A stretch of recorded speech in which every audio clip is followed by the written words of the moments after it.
வணக்கம். இலங்கையின் மூத்த பழுத்த ஒரு அரசியல் தலைமையைத்தான் இன்றைய விசேட நேர்காணலில் நாங்கள் சந்திக்க இருக்கின்றோம். தமிழ் தேசிய கூட்டமைப்பினுடைய தலைவரும் அதே நேரத்தில் இந்நாட்டினுடைய எதிர்க்கட்சித் தலைவருமான திரு ஆர் சம்பந்தன் அவர்கள்தான் இன்று எமது முக்கியமான அதிதியாக வந்திருக்கின்றார்.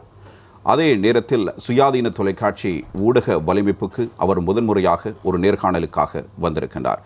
கிட்டத்தட்ட 36 ஆண்டுகள் சுயாதீன தொலைக்காட்சிக்கு இருந்திருக்கின்றன. இவருடைய அரசியல் அனுபவம் அதனையும் தாண்டி 4-5 தசாப்தங்கள் கடந்து நிற்கிறது. இந்த நிலையில் முதல் முறையாக சுயாதீன தொலைக்காட்சி ஊடக வலைமைப்பின் ஊடாக நடத்தப்படுகின்ற இந்த நேர்காணலில் தமிழ் தேசிய கூட்டமைப்பினுடைய தலைவரும் அதே நேரத்தில் எதிர்க்கட்சித் தலைவருமாகிய திரு ஆர் சம்பந்தன் அவர்களை சந்திப்பதில் நாங்கள் மகிழ்ச்சி அடைகின்றோம். வணக்கம் ஐயா. வணக்கம். நீங்கள் ஒரு மூத்த பழுத்த அரசியல்வாதி.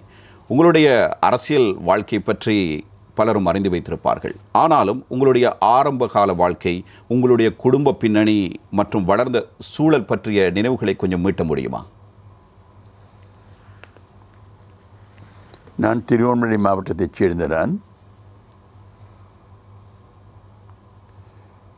எனது தகப்பனார் அரசாங்க சேவையில் இருந்த காரணத்தின் நிமித்தம் அவர் இந்த நாட்டில் பல்வேறு மாவட்டங்களில் கடமை புரிந்தார். அவருடன் அவர் சென்ற இடங்களுக்கெல்லாம் நான் சென்று வந்தேன். பல சந்தர்ப்பங்களில் பல்வேறு மாவட்டங்களில் வாழ்ந்து அந்த மாவட்டங்களில் இருந்த பாடசாலைகளில் கல்வி கற்று வந்தேன்.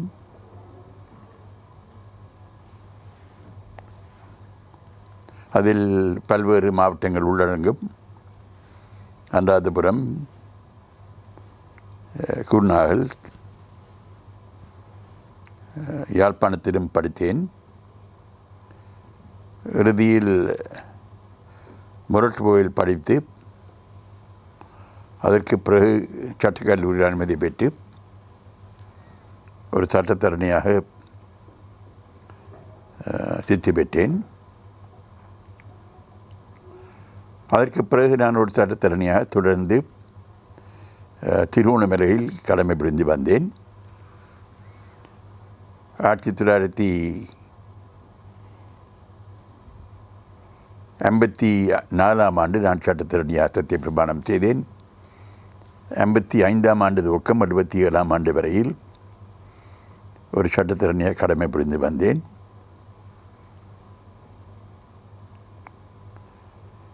நமது கட்சியினுடைய தலைவர்கள் விசேஷமாக தந்தை செல்வநாயகம் அவர்கள் நான் தேர்தலில் போட்டியிட வரும் திருமலை தொகுதியில் பாராளுமன்றத்துக்கு வர வேண்டும் என்று பல தடவைகள் என்னை வலியுறுத்திய காரணத்தின் நிமித்தம் இறுதியில் நான் 77 ஆண்டு நடைபெற்ற பாராளுமன்ற தேர்தலில் போட்டியிட்டு பாராளுமன்றத்துக்கு வந்தேன். ஐயா, நீங்கள் 1956 ஆண்டு தான் நேரடி அரசியலுக்குள் பிரவேசிக்கிறீர்கள். சட்டம் படித்ததற்கு பிறகு நீங்கள் உங்களுடைய அரசியல் பிரவேச வாசலாக தமிழரசு கட்சியை தேர்ந்தெடுக்கிறீர்கள். ஏன் உங்களுடைய அரசியல் எதிர்காலத்திற்காக நீங்கள் தமிழரசு கட்சியை தேர்ந்தெடுக்க வேண்டும்? நான் தமிழரசு கட்சியினுடைய ஆதரவாளனாக இடம்பெயர்ந்து துக்கம் இருந்திருக்கின்றேன். சட்டக்கல்லூரியில் படிக்கிற காலத்திலும் கூட நான் தமிழரசு கட்சியை ஆதரித்து வந்தேன். தந்தை செல்வநாயகத்திய தலைமையை நான் முழுமையாக ஏற்றுக்கொண்டேன். இந்த நாட்டில் சமத்துவம் ஏற்படுவதற்கும் இந்த நாட்டில் வாழ்கின்ற சகல மக்களும் சம உரிமையுடன் வாழ்வதற்கும் அவர் முன்வைத்த அரசியல் கோரிக்கைகள் மிகவும் பொருத்தமானதாக நான் கருதினேன்.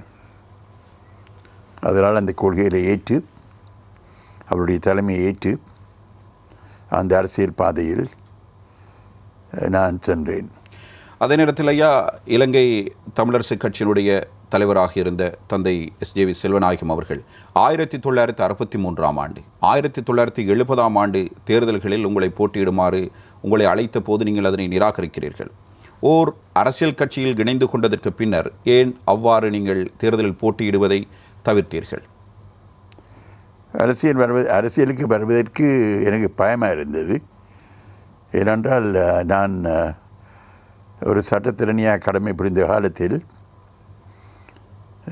நான் மிகவும் கூடுதலாக அந்த கர்மத்தில் ஈடுபட்டு வந்தேன். பல நூற்றுக்கணக்கான வழக்குகளில் நான் சட்டத்திறனியாக கடமை புரிந்து வந்தேன். எனக்கு ஒரு அச்சம் இருந்தது, நான் அரசியலுக்கு வந்தால் எனது கடமைகளை நான் முறையாக நிறைவேற்ற முடியாமல் நான் கஷ்டப்படுவேன் என்று. நான் 63ஆம் ஆண்டும் 70ஆம் ஆண்டும் எனக்கு அந்த கோரிக்கையை முன்வைத்த போதிலும் கூட அது ஏற்றுக்கொள்ளாமல் இருப்பதற்கு அதான் முக்கியமான காரணம். 77ஆம் ஆண்டு நான் பாராளுமன்றத்துக்கு தெரிவு செய்யப்பட்ட பிறகு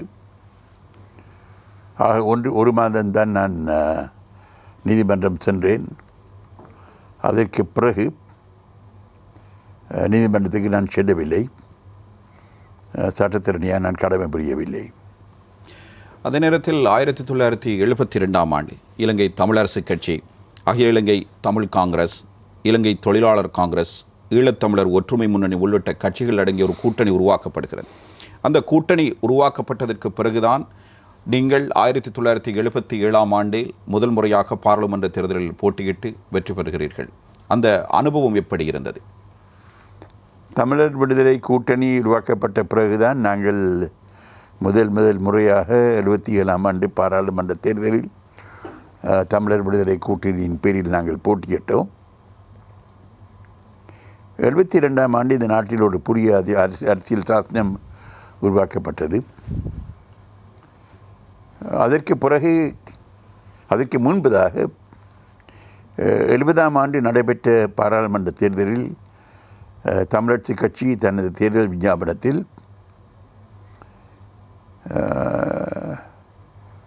பிரிவினை கோரிக்கையை எதிர்த்து,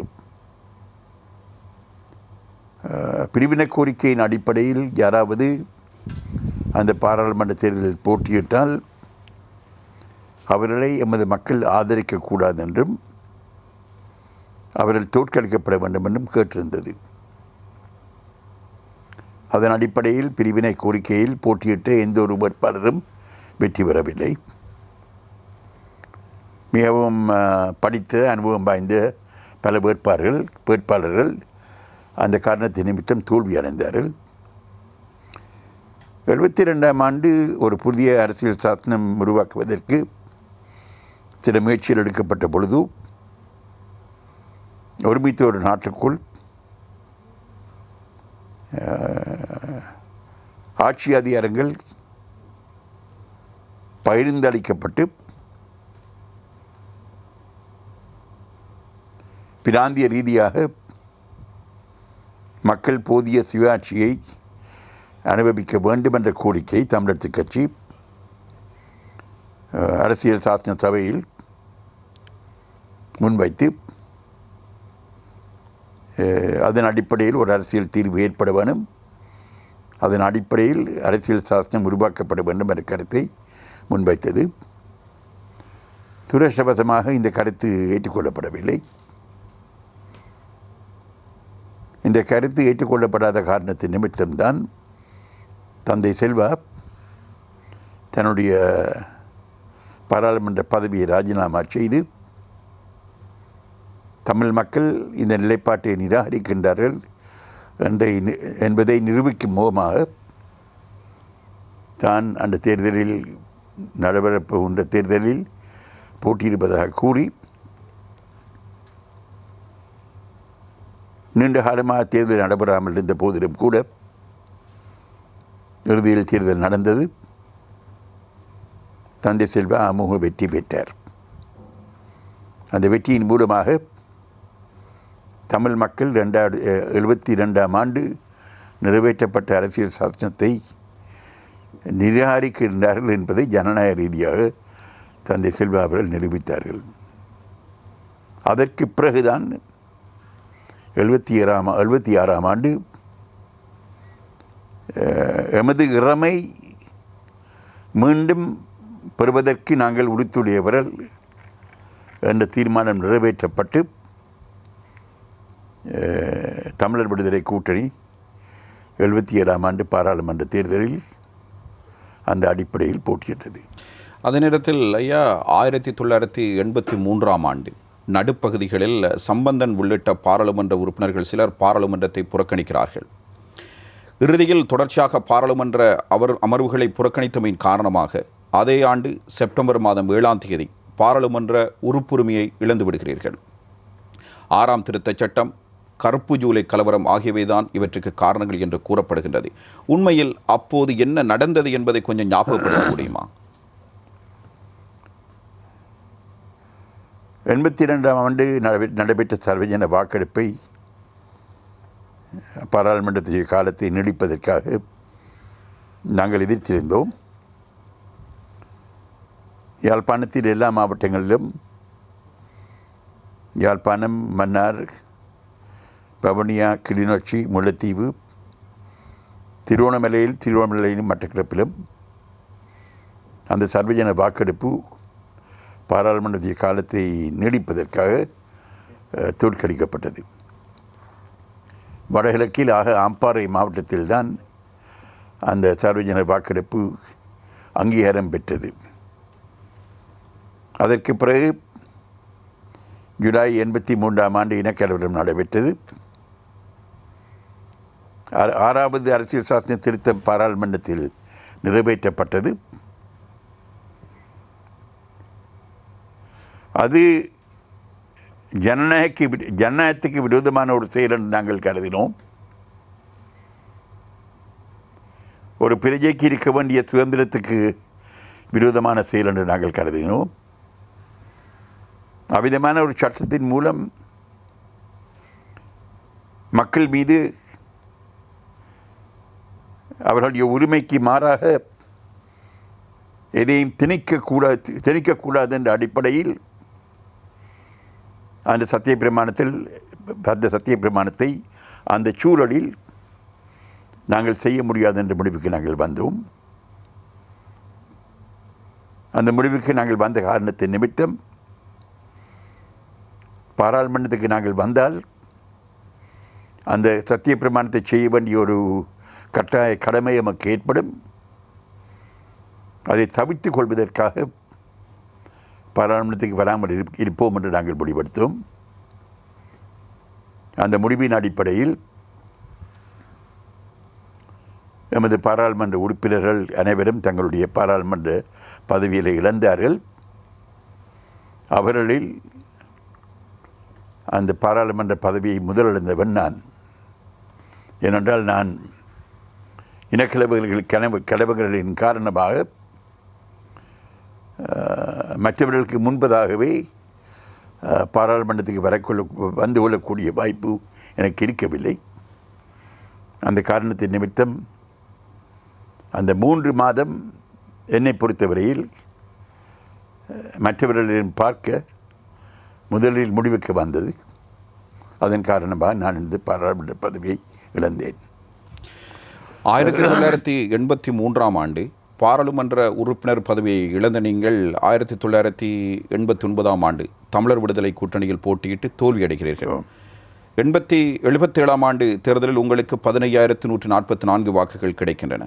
அதே சந்தர்ப்பத்தில் 89இல் நீங்கள் போட்டியிட்ட பொழுது வெறும் 6,048 வாக்குகளே உங்களுக்கு கிடைக்கின்றன. அதன் மூலம் நீங்கள் தோல்வியடைகிறீர்கள். உங்களுடைய தோல்விக்கு என்ன காரணம்? உங்களுடைய வாக்குச்சரிவுக்கு எது காரணம்? பல காரணங்கள் இருக்கலாம். 83ஆம் ஆண்டுக்கு பிறகு நானும் எனது தலைவர்கள் பலரும் நாட்டுக்கு வெளியே வாழ்ந்து வந்தோம். விசேஷமாக இந்தியாவுடன் கூடுதலாக செயல்பட்டோம். 1987ஆம் ஆண்டு ஆடி மாதம் 29ஆம் தேதி இந்தியா இலங்கை ஒப்பந்தம் நிறைவேற்றப்பட்டது. அதன் மூலமாக சில முன்னேற்றங்கள் அரசியல் ரீதியாக ஏற்பட்டது.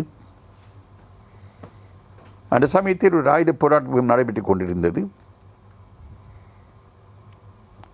ஆயுத போராட்டம் நடத்தியவர்களுக்கும் எங்களுக்கும் இடையில்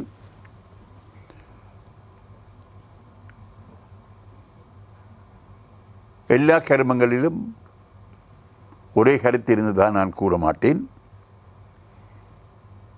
ஆனால் தமிழ் மக்களுக்கு ஒரு நியாயமான அரசியல் தீர்வு பெற்றுக் கொடுக்க வேண்டும் என்பதை பொறுத்த மட்டில் நாங்கள் அவர்களுடன் செயல்பட்டு அதை காணுவதற்கு நாங்கள் தயாராக இருந்தோம்.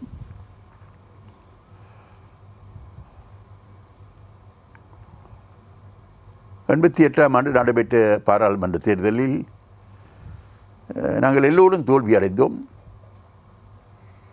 எங்களுடைய மாவட்டங்களில் ஆயுத போராட்டத்தில் ஈடுபட்டவர்களை ஆதரிக்கக்கூடிய ஒரு அணி அந்த தேர்தலில் வெற்றி அடைந்தது. அது மக்களுடைய ஜனநாயக முடிவு. அந்த முடிவை ஏற்றுக்கொள்ள வேண்டியது எங்களுடைய கடமை.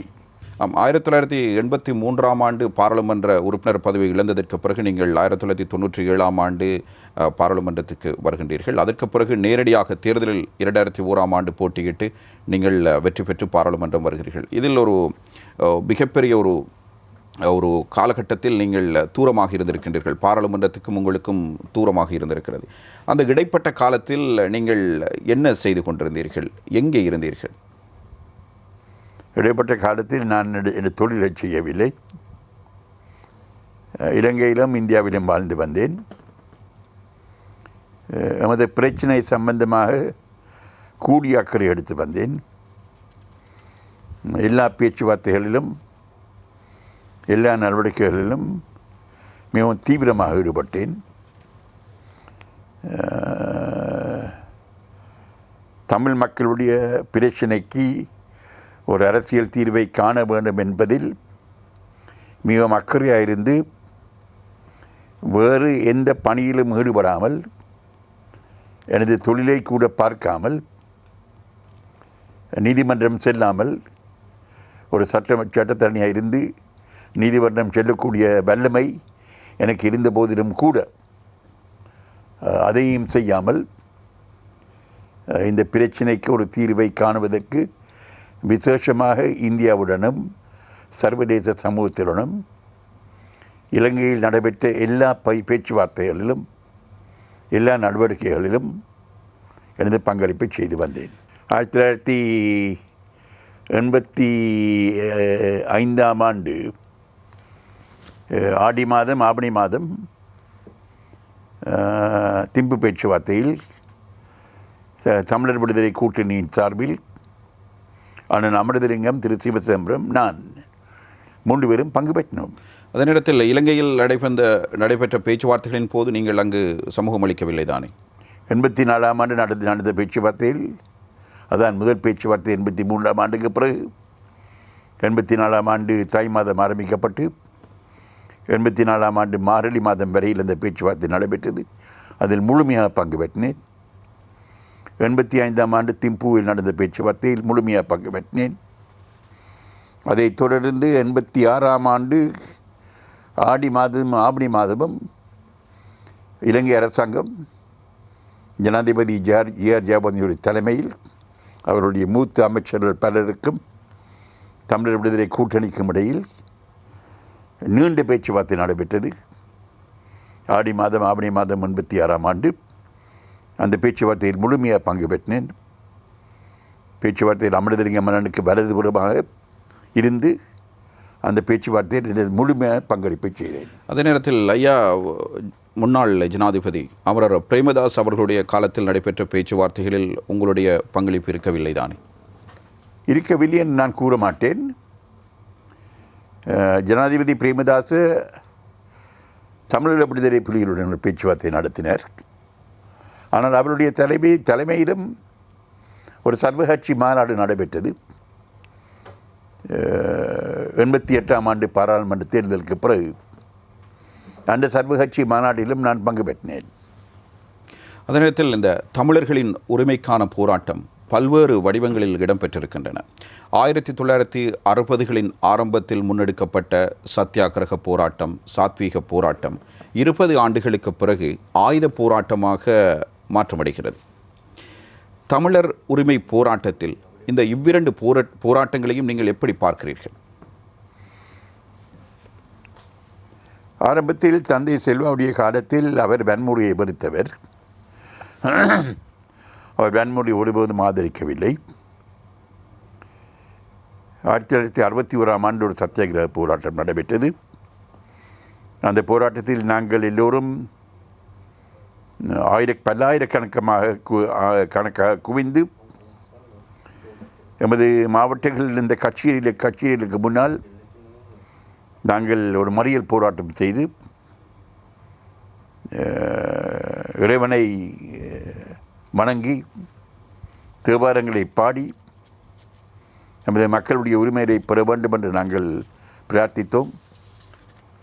அதன் காரணமாக அரசாங்க அதிபரோ ஏனைய அரசியல் அதிகாரிகளோ தங்களுடைய கடமையை புரிவதற்கு கட்சிக்குள் செல்ல முடியவில்லை. அவர்களை நாங்கள் தடுத்தோம். சாத்வீக முறையில் அந்த போராட்டத்தில் திருமலை மாவட்டத்தில் நானும் பங்கெடுத்தேன். அந்த காரணத்தின் நிமித்தம் நானும் நமது தலைவர்கள் பலரும் தந்தை செல்வா உட்பட கைது செய்யப்பட்டு பனாகுட இராணுவ முகாமில் நாங்கள் மறியலில் வைக்கப்பட்டிருந்தோம்.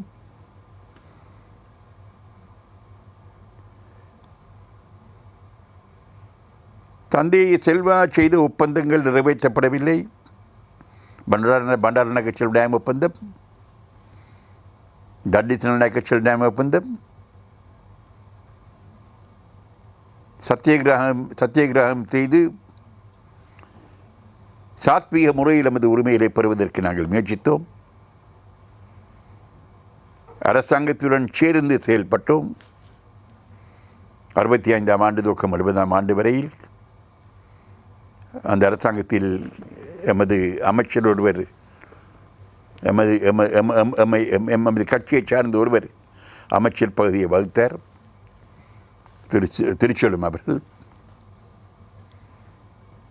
அப்படி இருந்தும் நமது பிரச்சனைக்கு ஒரு தீர்வு வரவில்லை. நமது மக்கள் மீது தானத்துக்கு காலம் வன்முறை கட்டவிழ்த்து விடப்பட்டது. நமது மக்கள் தாக்கப்பட்டார்கள், கொலை செய்யப்பட்டார்கள். பல மக்கள், ஆயிரக்கணக்கான மக்கள் நாட்டை விட்டு குடிபெயர்ந்து வெளியேறினார்கள்.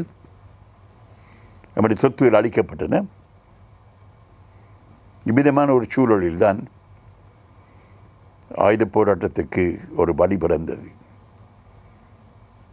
இவ்விதமாக தமிழ் மக்களுடைய நியாயபூர்வமான உரிமைகளை அங்கீகரிக்காத காரணத்தின் நிமித்தமும், செய்து கொண்ட ஒப்பந்தங்கள் நிறைவேற்றப்படாத காரணத்தின் நிமித்தமும், சாத்வீக போராட்டத்தின் மூலமாக, ஒத்துழைப்பின் மூலமாக நமது உரிமைகளை பெற முடியாமல் இருந்த காரணத்தின் நிமித்தமும், அதே சமயம் தமிழ் மக்களுடைய உரிமைகளை அடக்குவதற்காக, ஒடுக்குவதற்காக தமிழ் மக்கள் மீது கட்டவிழ்த்து விடப்பட்ட வன்முறையும் தான் ஒரு ஆயுத போராட்டத்தின் மூலமாகத்தான் நாங்கள் இதை எதிர்க்க வேண்டும் என்ற நிலைமைக்கு நமது இளைஞர்களை தள்ளியது.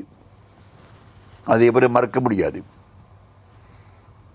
ஆயுத போராட்டத்தின் போது பல்வேறு கர்மங்கள், நாங்கள் விரும்பாத கர்மங்கள் நடைபெற்றிருக்கலாம். ஆனால் அதனுடைய ஆரம்பம் ஒரு குறிப்பிட்ட அடிப்படையில் ஆரம்பிக்கப்பட்டது என்பதை எவரும் மறக்க முடியாது. இந்த காரணத்தின் நிமித்தம்தான் வன்முறை ஏற்பட்டது. தற்பொழுது வன்முறை ஒரு முடிவுக்கு வந்திருக்கின்றது. 30 வருட காலமாக வன்முறை போராட்டம் நடைபெற்றது. அது ஒரு சாதாரணமான காலம் அல்ல. தமிழ் இளைஞர்கள் 30 வருட காலமாக ஆயுதமேந்தி போராடினார்கள்.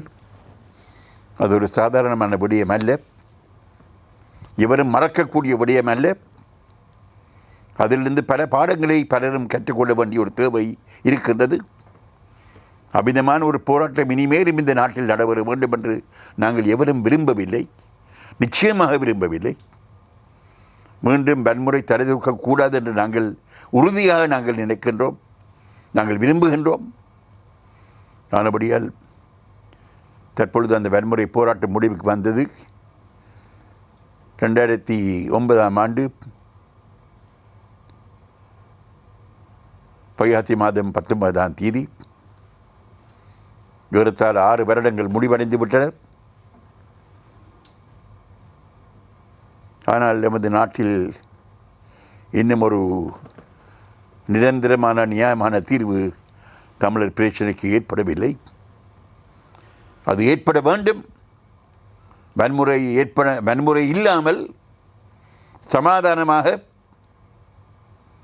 முறையான புரிந்துணர்வின் ஊடாக சந்தேகம் இல்லாமல் நம்பிக்கையின் அடிப்படையில் விசுவாசத்தின் அடிப்படையில் எது நீதி எது நியாயம் என்பதை உணர்ந்து எல்லோரும் ஏற்று நாடு பிளவுபடாமல் நாடு பிரிக்கப்படாமல் நாட்டுக்கு எவ்விதமான பாதகமும் இல்லாமல் ஒரு சமாதானமாக ஒரு தீர்வு ஏற்பட வேண்டும் என்று நாங்கள் விரும்புகின்றோம். இவ்விதமான தீர்வு உலகத்தில் பல்வேறு இடங்களில் பல்வேறு நாடுகளில் ஏற்றுக்கொள்ளப்பட்டு அவர்களுடைய அரசியல் சாசனங்களில் உள்ளடக்கப்பட்டு அமல்படுத்தப்பட்டு அதன் காரணமாக பல்வேறு இனங்களை சார்ந்த மக்கள், பல்வேறு மதங்களை சார்ந்த மக்கள், பல்வேறு கலாச்சாரங்களை பின்பற்றுகின்ற மக்கள் ஒற்றுமையாக ஒருமித்து வாழ்ந்து வந்து அந்த நாடுகள் சுபூட்சமாக செயல்பட்டு வருகின்றன.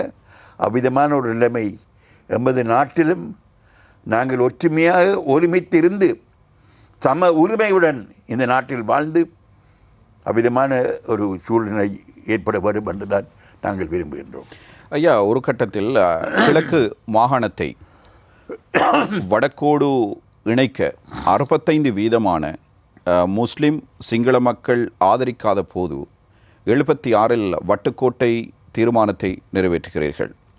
வடகிழக்கு இணைந்த தமிழீழம் என்பதுதான் அது. நீங்கள் எப்படி 65% சிங்கள முஸ்லிம் மக்கள் அதனை ஆதரிக்காத போது இணைந்த வடகிழக்கை தமிழீழம் என வட்டுக்கோட்டை பிரகடனமாக வெளியிட்டீர்கள்? வடகிழக்கில் சரித்திர ரீதியாக தமிழ் பேசும் மக்கள் வாழ்ந்து வந்திருக்கின்றார்கள். அது எவராலும் மறக்க முடியாத ஒரு விடயம், ஏற்றுக்கொள்ளப்பட்ட ஒரு விடயம். அது இந்திய இலங்கை ஒப்பந்தத்தின் கீழ் ஏற்றுக்கொள்ளப்பட்டிருக்கின்றது. வடகிழக்கில் சரித்திர ரீதியாக தமிழ் பேசும் மக்கள் வாழ்ந்து வந்திருக்கின்றார்கள்.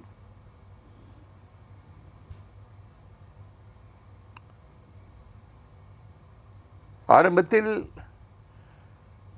நாடு தன்னுடைய சுதந்திரத்தை இழக்கப்படுவதற்கு முன்பதாக இந்த நாட்டில் 3 பிரிவுகள் இருந்தன. ஒன்று கண்டிய மக்கள் வாழ்ந்த பிரிவு,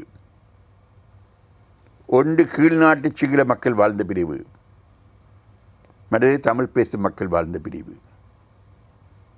அது வடகிழக்கு.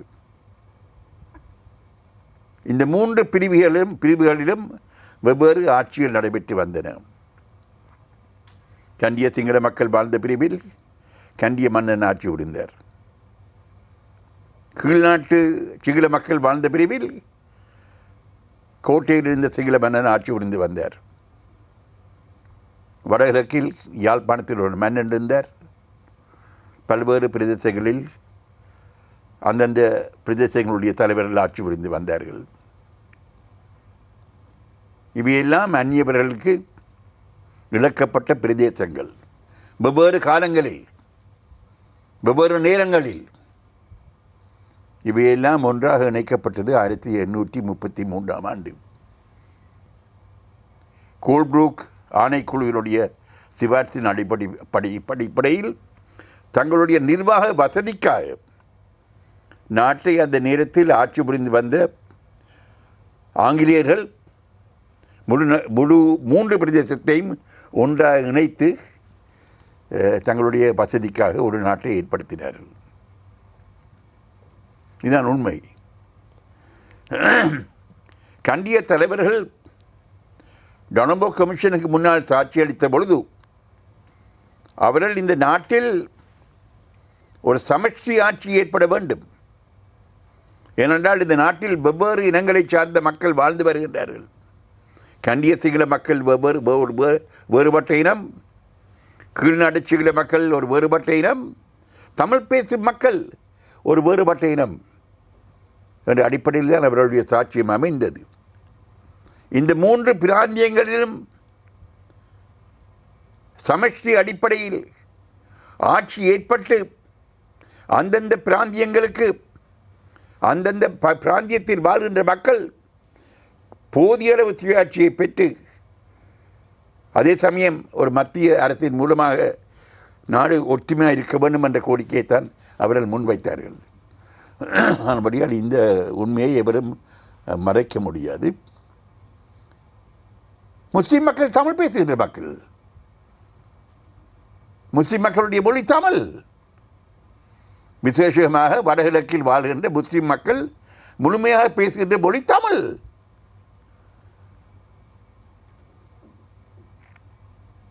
இலங்கையுடைய அரசியல் சாஸ்திரத்தின் கீழ் தமிழ் மொழிக்கு ஒரு விசேஷமான அந்தஸ்து கொடுக்கப்பட்டிருக்கின்றது வடக்கிலும் கிழக்கிலும். சிங்கள மொழிக்கு என்ன விதமான அந்தஸ்து கொடுக்கப்பட்டிருக்கின்றதோ ஏனைய மாகாணங்களில் அதே விதமான அந்தஸ்து வடக்கிலும் கிழக்கிற்கும் தமிழுக்கு கொடுக்கப்பட்டிருக்கின்றது. ஆனபடியால் முஸ்லிம் மக்களை பொறுத்தவரையில், சிங்கள மக்களை பொறுத்தவரையில், வடகிழக்கில் வாழ்கின்ற சிங்கள மக்களை பொறுத்தவரையில் சில பல அச்சங்கள் இருக்கலாம். அந்த அச்சங்களை நிவர்த்தி செய்வதற்கு எடுக்க வேண்டிய நடவடிக்கைகளை எடுக்க வேண்டியது தேவையாக இருக்கலாம். ஆனால் அது ஒரு தமிழ் பேசும் பிரதேசம். இன்றைக்கும் வடக்கிலும் கிழக்கிலும் ஒவ்வொரு மாவட்டத்திலும் தமிழ் பேசும் மக்கள் தான் கூடுதலாக வாழ்ந்து வருகின்றார்கள். ஆனபடியால் மொழி ரீதியாக அந்த பிரதேசங்கள் இணைப்பதில் எவ்விதமான தவறும் இல்லை. மற்றது தமிழ் மக்களும் முஸ்லீம் மக்களும் தமிழ் பேசும் மக்கள் என்ற அடிப்படையில் ஒரே விதமான பிரச்சனைகளை எதிர்நோக்குகின்றார்கள்.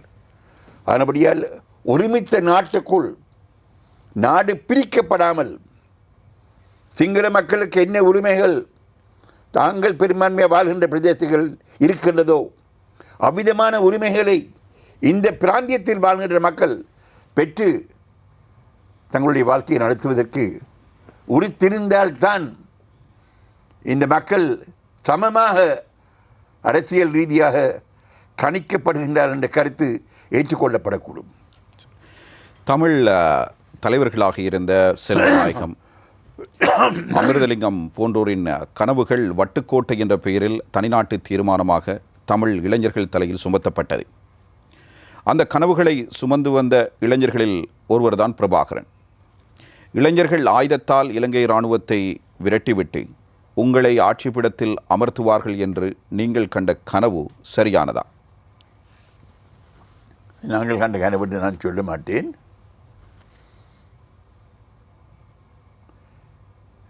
தந்தை செல்வாவும் அமிர்தலிங்கம் அண்ணனும் அவர்கள் பிரிவினையை கூறி அது கேட்கவில்லை. நான் உங்களுக்கு முன் சொன்ன பிரகாரம் 1970ஆம் ஆண்டு தமிழரசு கட்சி தேர்தலில் போட்டியிட்ட பொழுது தனது தேர்தல் விஞ்ஞாபனத்தில் மிகவும் தெளிவாக கூறியிருந்தது, எமது மக்கள் பிரிவினையை கோருகின்ற எந்த ஒரு வேட்பாளரை ஆதரிக்கக்கூடாது என்று எமது தேர்தல் விஞ்ஞாபனத்தில் எழுத்தில் நாங்கள் கூறியிருந்தோம். அந்த காரணத்தின் நிமித்தம் பேராசிரியர் சுந்தரலிங்கம் அவர்கள், சிரேஷ்ட சட்டத்திறனியும் மூத்த அரசியல்வாதியுமாகிய நவரத்னம் அவர்கள் பலர் தோல்வியடைந்தார்கள். ஆனபடியால் நாங்கள் பிரிவினையை நாங்கள் விரும்பி கோரவில்லை. 72ஆம் ஆண்டு நாங்கள் அரசியல் சபைக்கு சென்று ஒருமித்த ஒரு நாட்டுக்குள் நாடு பிளவுபடாமல் கணிசமான அதிகார பயிர்வின் மூலமாக வெவ்வேறு மாகாணங்களில் வெவ்வேறு இனங்கள் வாழ்கின்ற பிரதேசங்களில் சமத்துவம் ஏற்பட வேண்டும் என்று நாங்கள் கேட்டிருந்தோம். நான் முன் கூறிய பிரகாரம் இவை நிறைவேற்றப்படவில்லை. மாறாக எங்களுக்கு எதிராக வன்முறை பயன்படுத்தப்பட்டது. அதுபடியால் பிரபாகரன் ஒரு தனிநாடு கோரிக்கையை முன்வைத்து ஆயுத போராட்டத்தில் ஈடுபட்ட பொழுது அவ்விதமான ஒரு நிலைமையை ஏற்படுத்துவதற்கும் ஒரு சரித்திரம் இருந்தது. அந்த சரித்திரத்தின் அடிப்படையில்தான் அந்த ஆயுத போராட்டத்துக்கே வித்திடப்பட்டது. ஐயா, பிரபாகரன் பல அரசியல் கட்சி தலைவர்களை கொலை செய்திருக்கிறார். எல்டிடி இயக்கம் செய்திருக்கிறது. தனக்கு எதிராக வேறு போட்டி வந்துவிடக்கூடாது என நினைத்து அக்காலத்தில் மேலும் பலரை வைகுண்டம் அனுப்பி வைத்திருக்கிறார். நீங்களும் உங்கள் தலைவர்களும் வைத்த அந்த நெருப்பு எல்லோரையும் எரித்து விட்டது. இதனை தற்போது நினைத்து பார்க்கும்போது எப்படி இருக்கிறது? அந்த நெருப்பை நாங்கள் வைத்து என்று நான் ஏற்றுக்கொள்ள மாட்டேன். நான் வன்முறை ஒருபோதும் ஆதரிக்கவில்லை. எனக்கு ஒரு துவக்கில் அந்த வட்டுக்கோட்டை தோட்டா போடுவதுன்னு எனக்கு தெரியாது. ஒரு துவக்கை நான் என்னுடைய வாழ்க்கையில் பாவிக்கவில்லை, இதுவரையில் பாவிக்கவில்லை, இனிமேலும் பாவிக்கப் போவதில்லை.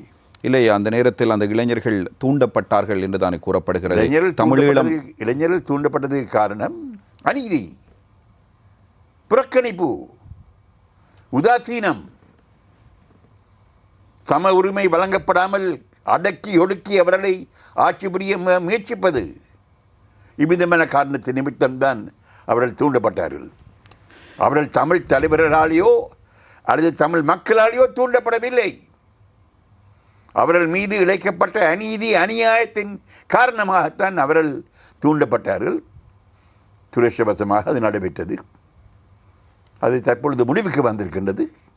இனியாவது நாங்கள் திருந்தி நடக்க முயல வேணும். அதைத்தான் நாங்கள் கேட்கின்றோம். நாங்கள் சிங்கள மக்களுக்கு எதிரானவர் அல்ல. நாங்கள் சிங்கள மக்களை எங்களுடைய சகோதரர்களாக, எங்களுடைய இனத்தவர்களாக, எங்களுடைய நண்பர்களாக நாங்கள் விரும்புகின்றோம். நாங்கள் அரவணைக்க விரும்புகின்றோம். எவரையும் நாங்கள் எதிர்க்கவில்லை.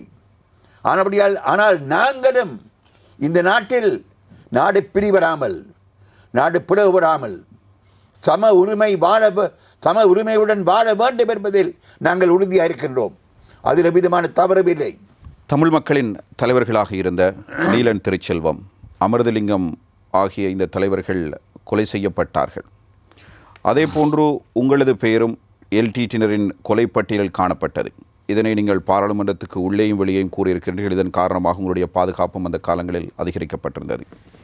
எனினும் அவ்விரு தலைவர்கள் கொலை செய்யப்பட்டமையால் தமிழ் மக்களின் அபிலாஷைகளை வென்றெடுக்கும் விடயத்தில் அவை எவ்வாறான தாக்கத்தை ஏற்படுத்தி இருக்கிறது? நீங்கள் ஏன் எல்டிடியினுடைய கொலைப்பட்டியலில் உள்வாங்கப்பட்டீர்கள்?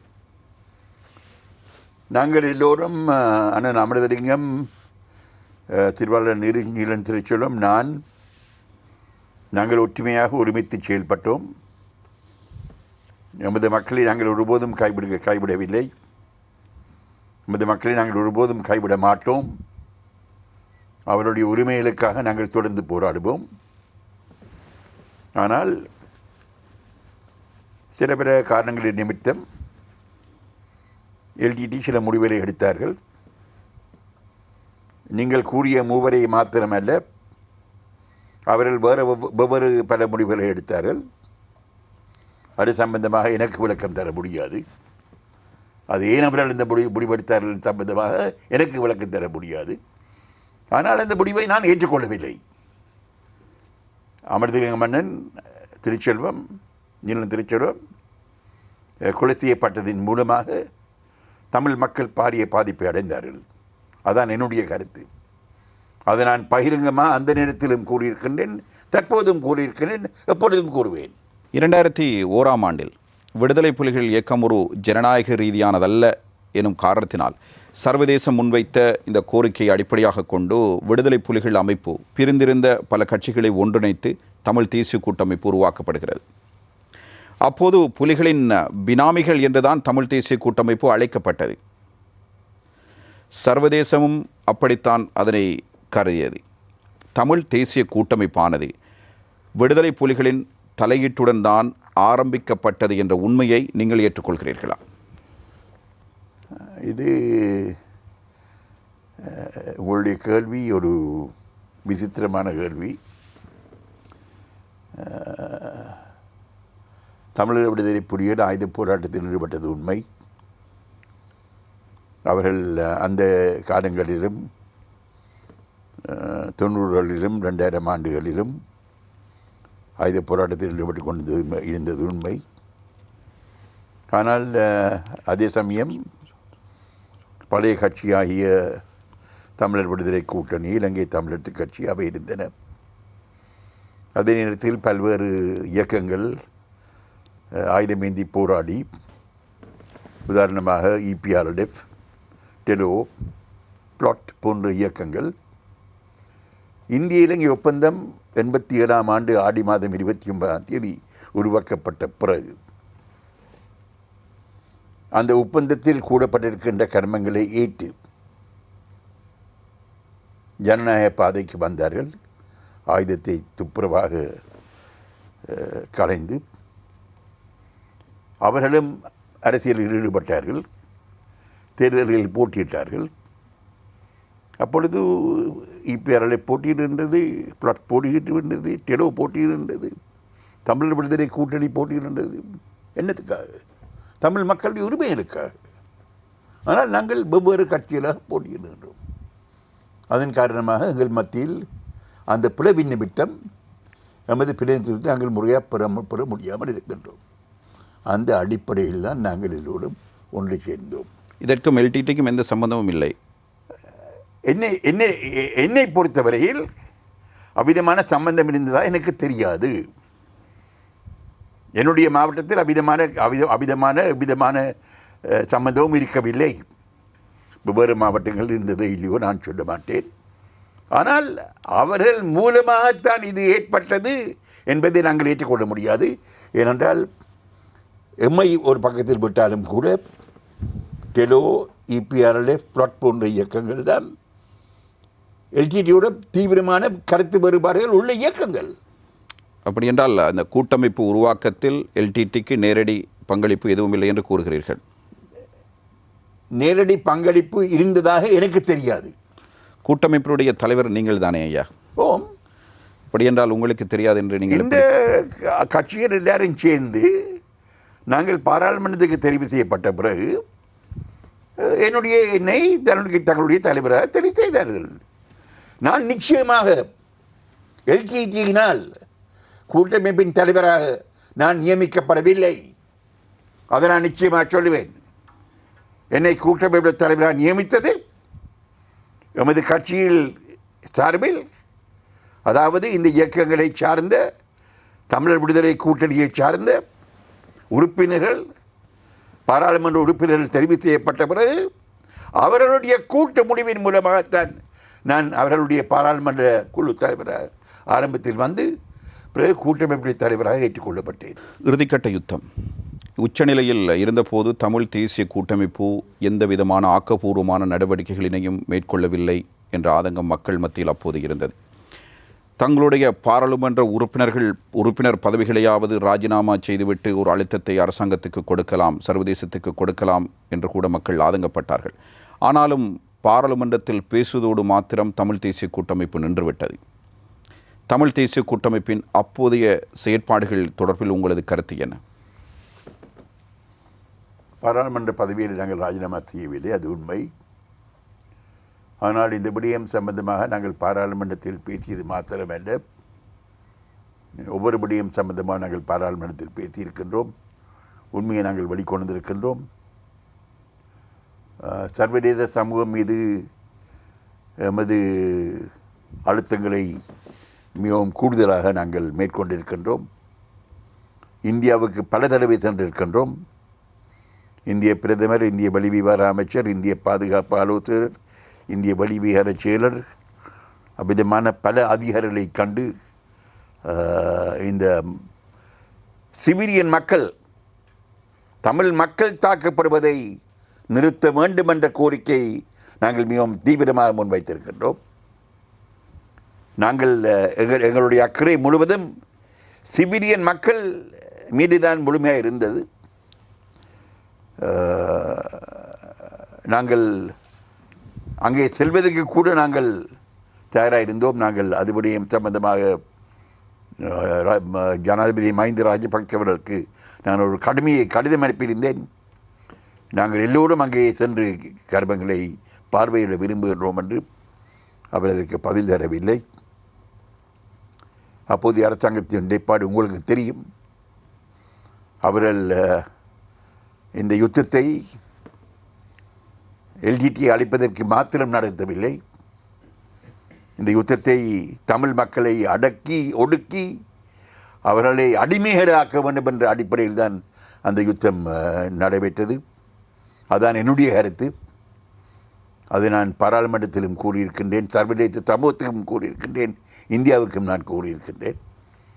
ஆனபடியால் நாங்கள் எமது பதவியை ராஜினாமா செய்யவில்லை என்று நீங்கள் கூறுகிற கருத்து உண்மையாக இருந்த போதிலும் கூட சிவிலியன் மக்கள் பாதுகாக்கப்படுவதற்கு எங்களால் இயன்ற அத்தனை முயற்சிகளையும் பலவிதமான நெருக்கடிகள் மத்தியில் அதை நாங்கள் செய்திருக்கின்றோம். அந்த சந்தர்ப்பத்தில் விடுதலை புலிகளின் தலைவர் அல்லது ஏனைய தலைவர்கள் உங்களோடு தொடர்புகளை ஏற்படுத்தி பேசினார்களா? ஏதேனும் கோரிக்கைகளை முன்வைத்தார்களா? இந்த விடயத்தை நீங்கள் அரசாங்கத்துக்கு தெரியப்படுத்துங்கள், ஏதேனும் கோரிக்கைகள் தமிழ் தேசிய கூட்டமைப்பின் தலைவர் என்ற அடிப்படையில் உங்களிடம் முன்வைக்கப்பட்டதா? அந்த நேரத்தில் யுத்தம் தீவிரமாக நடைபெற்ற நேரங்களில் எங்களுக்கும் விடுதலை புலிகளுக்கும் இடையில் தொடர்பு இருக்கவில்லை. சமாதான சூழலில் நாங்கள் அதாவது சமாதான ஒப்பந்தம் அமலில் இருந்த பொழுது சுதந்திரமாக கிளிநொச்சிக்கு சென்று வரக்கூடிய நிலைமையில் நாங்கள் அங்கே சென்று பல சந்தர்ப்பங்கள் அவரை சந்தித்திருக்கின்றோம். விசேஷமாக அரசியல் தீர்வு சம்பந்தமாக நாங்கள் பல விடயங்களை அவருடன் பேசியிருக்கின்றோம். ஆனால் யுத்தம் உச்சக்கட்டத்தை அடைந்த நேரத்தில் அவர்களுக்கும் எங்களுக்கும் தொடர்பு இருக்கவில்லை. ஒரு கட்டத்திலேயா வடக்கில் போர் தொடங்கிய பொழுது மன்னார் புளியங்குளம் பகுதிகளில் இருந்து மக்கள் அதிகளவாக அழைத்து வரப்பட்டார்கள் விடுதலை புலிகளினால். அப்போது அவர்கள் பாதுகாப்பிற்காகத்தான் கொண்டு வரப்படுகிறார்கள் என்ற ஒரு கருத்து சொல்லப்பட்டது. அதனைத்தான் ஒரு சில தமிழ் அரசியல் தலைவர்கள் கூறிக்கொண்டிருந்தார்கள். ஆனால் ஆனந்த் சங்கரி போன்ற தலைவர்கள் அதனை முற்றாக எதிர்த்தார்கள், விடுதலை புலிகளுடைய அந்த நடவடிக்கையினை. தமிழ் தேசிய கூட்டமைப்பும் அந்த கட்டத்தில் மௌனமாக இருந்தது. மக்கள் அவ்வாறு அழைத்து வரப்படுவதை அவர்கள் எதிர்க்கவில்லை. அந்த நேரத்தில் ஈரோசினுடைய பாலகுமாரனுடைய குடும்பத்தை தாக்கிய விடுதலை புலிகள் இவ்வாறு எத்தனை தமிழர்களின் இறப்புக்கு நேரடியாக காரணமாக இருந்திருக்கிறார்கள் என நீங்கள் நினைக்கிறீர்கள்? இராணுவம் மிகவும் தீவிரமான தாக்குதலில் ஈடுபட்டது. அந்த தாக்குதல் ஆயத்திலிருந்து இடம்பெற்றது, நிலத்தில் இடம்பெற்றது, நிலத்தில் பலவிதங்களில் இடம்பெற்றது, பல முறைகளில் இடம்பெற்றது.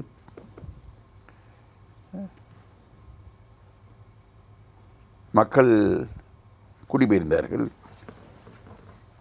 எல்டிடியும் காலத்துக்கு காலம் தங்களுடைய நிலைப்பாடுகளை மாற்றிக்கொண்டார்கள்.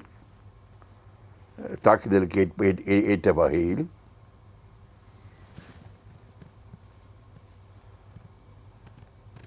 மக்களும் எல்டிடியும் ஒருமித்துத்தான் இருந்தார்கள். பல்வேறு கிராமங்களில் பல்வேறு இடங்களில்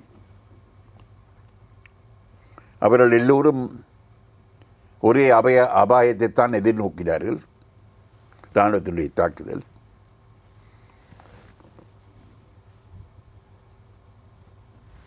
இராணுவமும் எல்டிடியையும் மக்களையும் பிரித்து பார்த்து தங்களுடைய நடவடிக்கைகளில் ஈடுபட்டார்கள் என்று சொல்லக்கூடிய ஒரு நிலைமை இருக்கவில்லை. அதனால் மக்களும் வற்புறுத்தலின் காரணமாகவோ அல்லது அந்த சூழலின் காரணமாகவோ எல்டிடியுடன் சென்றார்கள். அந்த நேரத்தில் எனக்கு ஞாபகம் இருக்கின்றது, நான் ஒரு கருத்தை கூறியிருந்தேன். மக்கள் மீது எவரும் பலாத்காரத்தை பயன்படுத்தக்கூடாது. மக்கள் சுதந்திரமாக முடிவெடுக்க வரும். தங்களுடைய பாதுகாப்பு சம்பந்தமான கருத்தை நான் கூறியிருந்தேன். ஆனால் அதற்கு மேலதிகமாக நாங்கள் எதையும் செய்வதற்கு ஒரு தைரியம், ஒரு வசதி எங்களுக்கு இருக்கவில்லை. விடுதலை புலிகளின் வீழ்ச்சிக்கு பிறகு தமிழ் தேசிய கூட்டமைப்பினுடைய அரசியல் போக்கு ஒரு மென்போக்காக மாறியுள்ளது என்றொரு பொதுவான கருத்து இருக்கிறது ஐயா. அதே நேரத்தில் தற்போது தேசிய இனப்பிரச்சினை விடயத்திலும் தமிழ் தேசிய கூட்டமைப்பு அடக்கி வாசிக்கிறது என்றொரு கருத்தும் இருக்கிறது. இதை பற்றி நீங்கள் என்ன கூற விரும்புகிறீர்கள்? விடுதலை புலிகளுடைய அழிவுக்கு பிறகு அல்லது அந்த ஆயுத போராட்ட முடிவுக்கு வந்த பிறகு மஹிந்த ராஜபக்சவுடைய அரசுடன் நாங்கள் மிக மாக்குமாருமான பேச்சுவார்த்தையில் ஈடுபட்டோம். 2001 ஆண்டு துவக்கம் 2002 ஆண்டு தாய் மாதம் வரையில் நாங்கள் ஒரு அரசியல் தீர்வு சம்பந்தமாக நமது நிலைப்பாட்டை நாங்கள் எழுத்தில் நாங்கள் கொடுத்திருந்தோம். அதற்கு பதில் தருவதாக கூறியிருந்தார்கள். பதில் தரவில்லை. அவர்கள் விசுவாசமாக பேச்சுவார்த்தையில் ஈடுபடவில்லை. உலகத்துக்கு தாங்கள் ஒரு பேச்சுவார்த்தையில் ஈடுபடுகின்றோம் என்று காட்டுவதற்காக பேச்சுவார்த்தையில் ஈடுபட்டார்கள். இறுதியில் இந்த பேச்சுவார்த்தை நடைபெற்று கொண்டிருந்த பொழுது ஒரு பாராளுமன்ற தெரிவுக்குழுவை ஏற்படுத்தி எங்களை அங்கு வரும்படியாக கேட்டார்கள். அப்பொழுது நாங்கள் சொன்ன பதில் என்னவென்றால், நாங்களும் நீங்களும் பேசி விசேஷமாக எழுத்து மூலமாக எமது நிலைப்பாட்டை நாங்கள் உங்களுக்கு தந்திருக்கின்ற பொழுது நீங்கள் அதற்கு பதில் கூட தராமல் இருக்கின்ற ஒரு சூழலில் நாங்களும் நீங்களும் ஒரு ஒருமித்த கருத்தை எந்த விடயம் சம்பந்தமாக ஏற்பட முடியாமல் இருக்குமா இருந்தால் பாராளுமன்ற தெரிவுக்குழுவுக்கு சென்று அதை எப்படி நாங்கள் ஏற்படுத்தலாம், அது நடைபெறக்கூடிய விடயம் அல்ல என்று நாங்கள் எங்களுக்கு இடையில் ஒரு ஒப்பந்தம் வரும் வரையில் பாராளுமன்ற தெரிவுகளுக்கு நாங்கள் செல்ல மறுத்தோம். அவர்கள் 2002 ஆண்டு பேச்சுவார்த்தையிலிருந்து வெளியேறினார்கள். தை மாதம் 17ஆம் தேதி 19ஆம் தேதி 2002 ஆண்டு பேச்சுவார்த்தை நடைபெற இருந்தது. அவர்கள் பேச்சுவார்த்தைக்கு வரவில்லை. அதன் காரணமாக பேச்சுவார்த்தை முடிந்தது. அதற்கு பிறகு ராஜபக்சவினால் பேச்சுவார்த்தை சம்பந்தமாக எவ்விதமான நடவடிக்கையும் எடுக்கப்படவில்லை. 2012 ஆண்டு அவர் அந்த கர்மம் சம்பந்தமாக அவர் எவ்விதமான அக்கறையும் எடுக்கவில்லை. பேச்சுவார்த்தை மூலமாக ஒரு நியாயமான நிரந்தரமான அரசியல் தீர்வு ஏற்பட வேண்டும் என்பதில் அவருக்கு அக்கறை ஈர்க்கவில்லை. அதான் உண்மை. உங்களுடைய பங்காளி கட்சிகள் சர்வதேச விசாரணை வேண்டும் என்கிறது. அதற்கான அறிவித்தலையும் அவர்கள் விடுத்திருக்கின்றார்கள். ஒரு சிலர் பாத யாத்திரை செல்கிறார்கள், சர்வதேசத்துக்கு அழுத்தம் கொடுப்பதாக கூறிக்கொண்டு. இந்த நிலையில் ஒரு சிலர் உள்ளக பொறிமுறை அடிப்படையில் சர்வதேச விசாரணை இடம்பெற வேண்டும் என்று கோருகின்றார்கள். இதில் திரு சம்பந்தன் ஐயா அவர்களுடைய நிலைப்பாடு இப்படி இருக்கிறது. யுத்த குற்றச்சாட்டு தொடர்பாக விதமான விடயம் சம்பந்தமாக பல்வேறு நபர்கள் மத்தியில் பல்வேறு கருத்துகள் இருக்கலாம், பல்வேறு கட்சிகள் மத்தியில் பல்வேறு கருத்துகள் இருக்கலாம். என்னை பொறுத்தவரையில் ஒரு உள்ளக விசாரணையை நாங்கள் ஏற்க மாட்டோம், ஒரு சர்வதேச விசாரணை வேண்டும் என்று கூறுகின்றவர்கள் ஏன் கூறுகின்றார்கள்? அவர்களுக்கு உள்ளக விசாரணையில் துப்புரவா நம்பிக்கை இல்லை. அவர்களுடைய அனுபவம் அந்த நம்பிக்கைக்கு இடமளிக்கவில்லை. உதாரணமாக உதயகம கமிஷன் சில முக்கியமான மனித உரிமை மீறல்கள் சம்பந்தமாக அந்த கமிஷன் நியமிக்கப்பட்டது. திருவண்ணாமலையில் 5 மாணவர்கள் கொல்லப்பட்டபடியும், மூதூரில் 18 உதவியாளர்கள் கொல்லப்பட்டபடியும், ஒரு சர்வதேச நிறுவனத்தின் வீழ் செய்தவர்கள், விதமாக பல விடயங்கள். ஒரு நிபுணர் குழு நியமிக்கப்பட்டது அவர்களுக்கு ஆலோசனை வழங்குவதற்கு. அந்த நிபுணர் குழு சில மாதங்களுக்கு பிறகு மிகவும் மோசமான மனித உரிமைகள் மீறல் சம்பந்தமாக இலங்கை அரசாங்கத்துக்கு சர்வதேச மதிப்புகளின் அடிப்படையில் கர்மத்தை முன்னெடுத்து முறையான விசாரணை நடத்துவதற்கு செயல்பட அவர்கள் தயாராக இல்லை என்று கூறி வெளியேறினார்கள். அந்த உதயகம கமிஷன் பிறகும் செயல்பட்டது. ஒரு அறிக்கை சமர்ப்பிக்கப்பட்டது. அது எங்கே இப்போ? அந்த அறிக்கையை ஜனாதிபதி பகிரங்கப்படுத்தியிருக்க வேண்டும். இத்தவரையில் பகிரங்கப்படுத்தவில்லை. அப்படியான ஒரு சூழலில் ஒரு உள்ளக விசாரணையில் எவ்விதமாக மக்கள் நம்பிக்கை வைப்பது? அப்போ மக்கள் ஒரு சர்வதேச விசாரணை கேட்பதில் நியாயம் உண்டு. அதை எவரும் மறக்க முடியாது. ஆனபடியால் இந்த கர்மத்தை சர்வதேச சமூக உதவியுடன் நியாயம் கிடைக்கக்கூடிய வகையில், உண்மை உறுதி செய்யப்படக்கூடிய வகையில், உண்மையின் அடிப்படையில், நியாயத்தின் அடிப்படையில் ஒட்டுமொத்தமாக ஒரு தீர்வு ஏற்படக்கூடிய வகையில் இந்த கர்மத்தை முன்னெடுக்க வேண்டியது எல்லோருடைய பொறுப்பும். தமிழ் மக்கள் இறுதிக்கட்ட யுத்தத்தின் பொழுது கொடூரமான முறையில் கொலை செய்யப்பட்டார்கள். இதற்கு நியாயமான தீர்வு வேண்டும், நம்பிக்கையான விசாரணை வேண்டும் என்றெல்லாம் குரல் கொடுத்து வருகிறீர்கள். எல்டிடி இயக்கம் கடைசி கட்டத்தில் தமிழ் மக்களை பணைய கைதிகளாக வைத்திருக்காவிட்டால் அவர்களுக்கு அந்நிலைமை ஏற்பட்டிருக்க மாட்டாது. இதில் அரசாங்கத்தை மட்டும் ஏன் குற்றம் சுமத்துகின்றீர்கள்? நாங்கள் அரசாங்கத்தை மாத்திரம் குற்றம் செய்யவில்லை. குற்றம் செய்தவர்கள் எல்லாரும் பொறுப்பெடுக்க வேண்டும் என்பது நிலைப்பாடு. அதுதான் சர்வதேச சமூக நிலைப்பாடும் கூட. ஐக்கிய நாடு சபையினுடைய செயலாளர் நாயத்தால் நியமிக்கப்பட்ட நிபுணர் குழு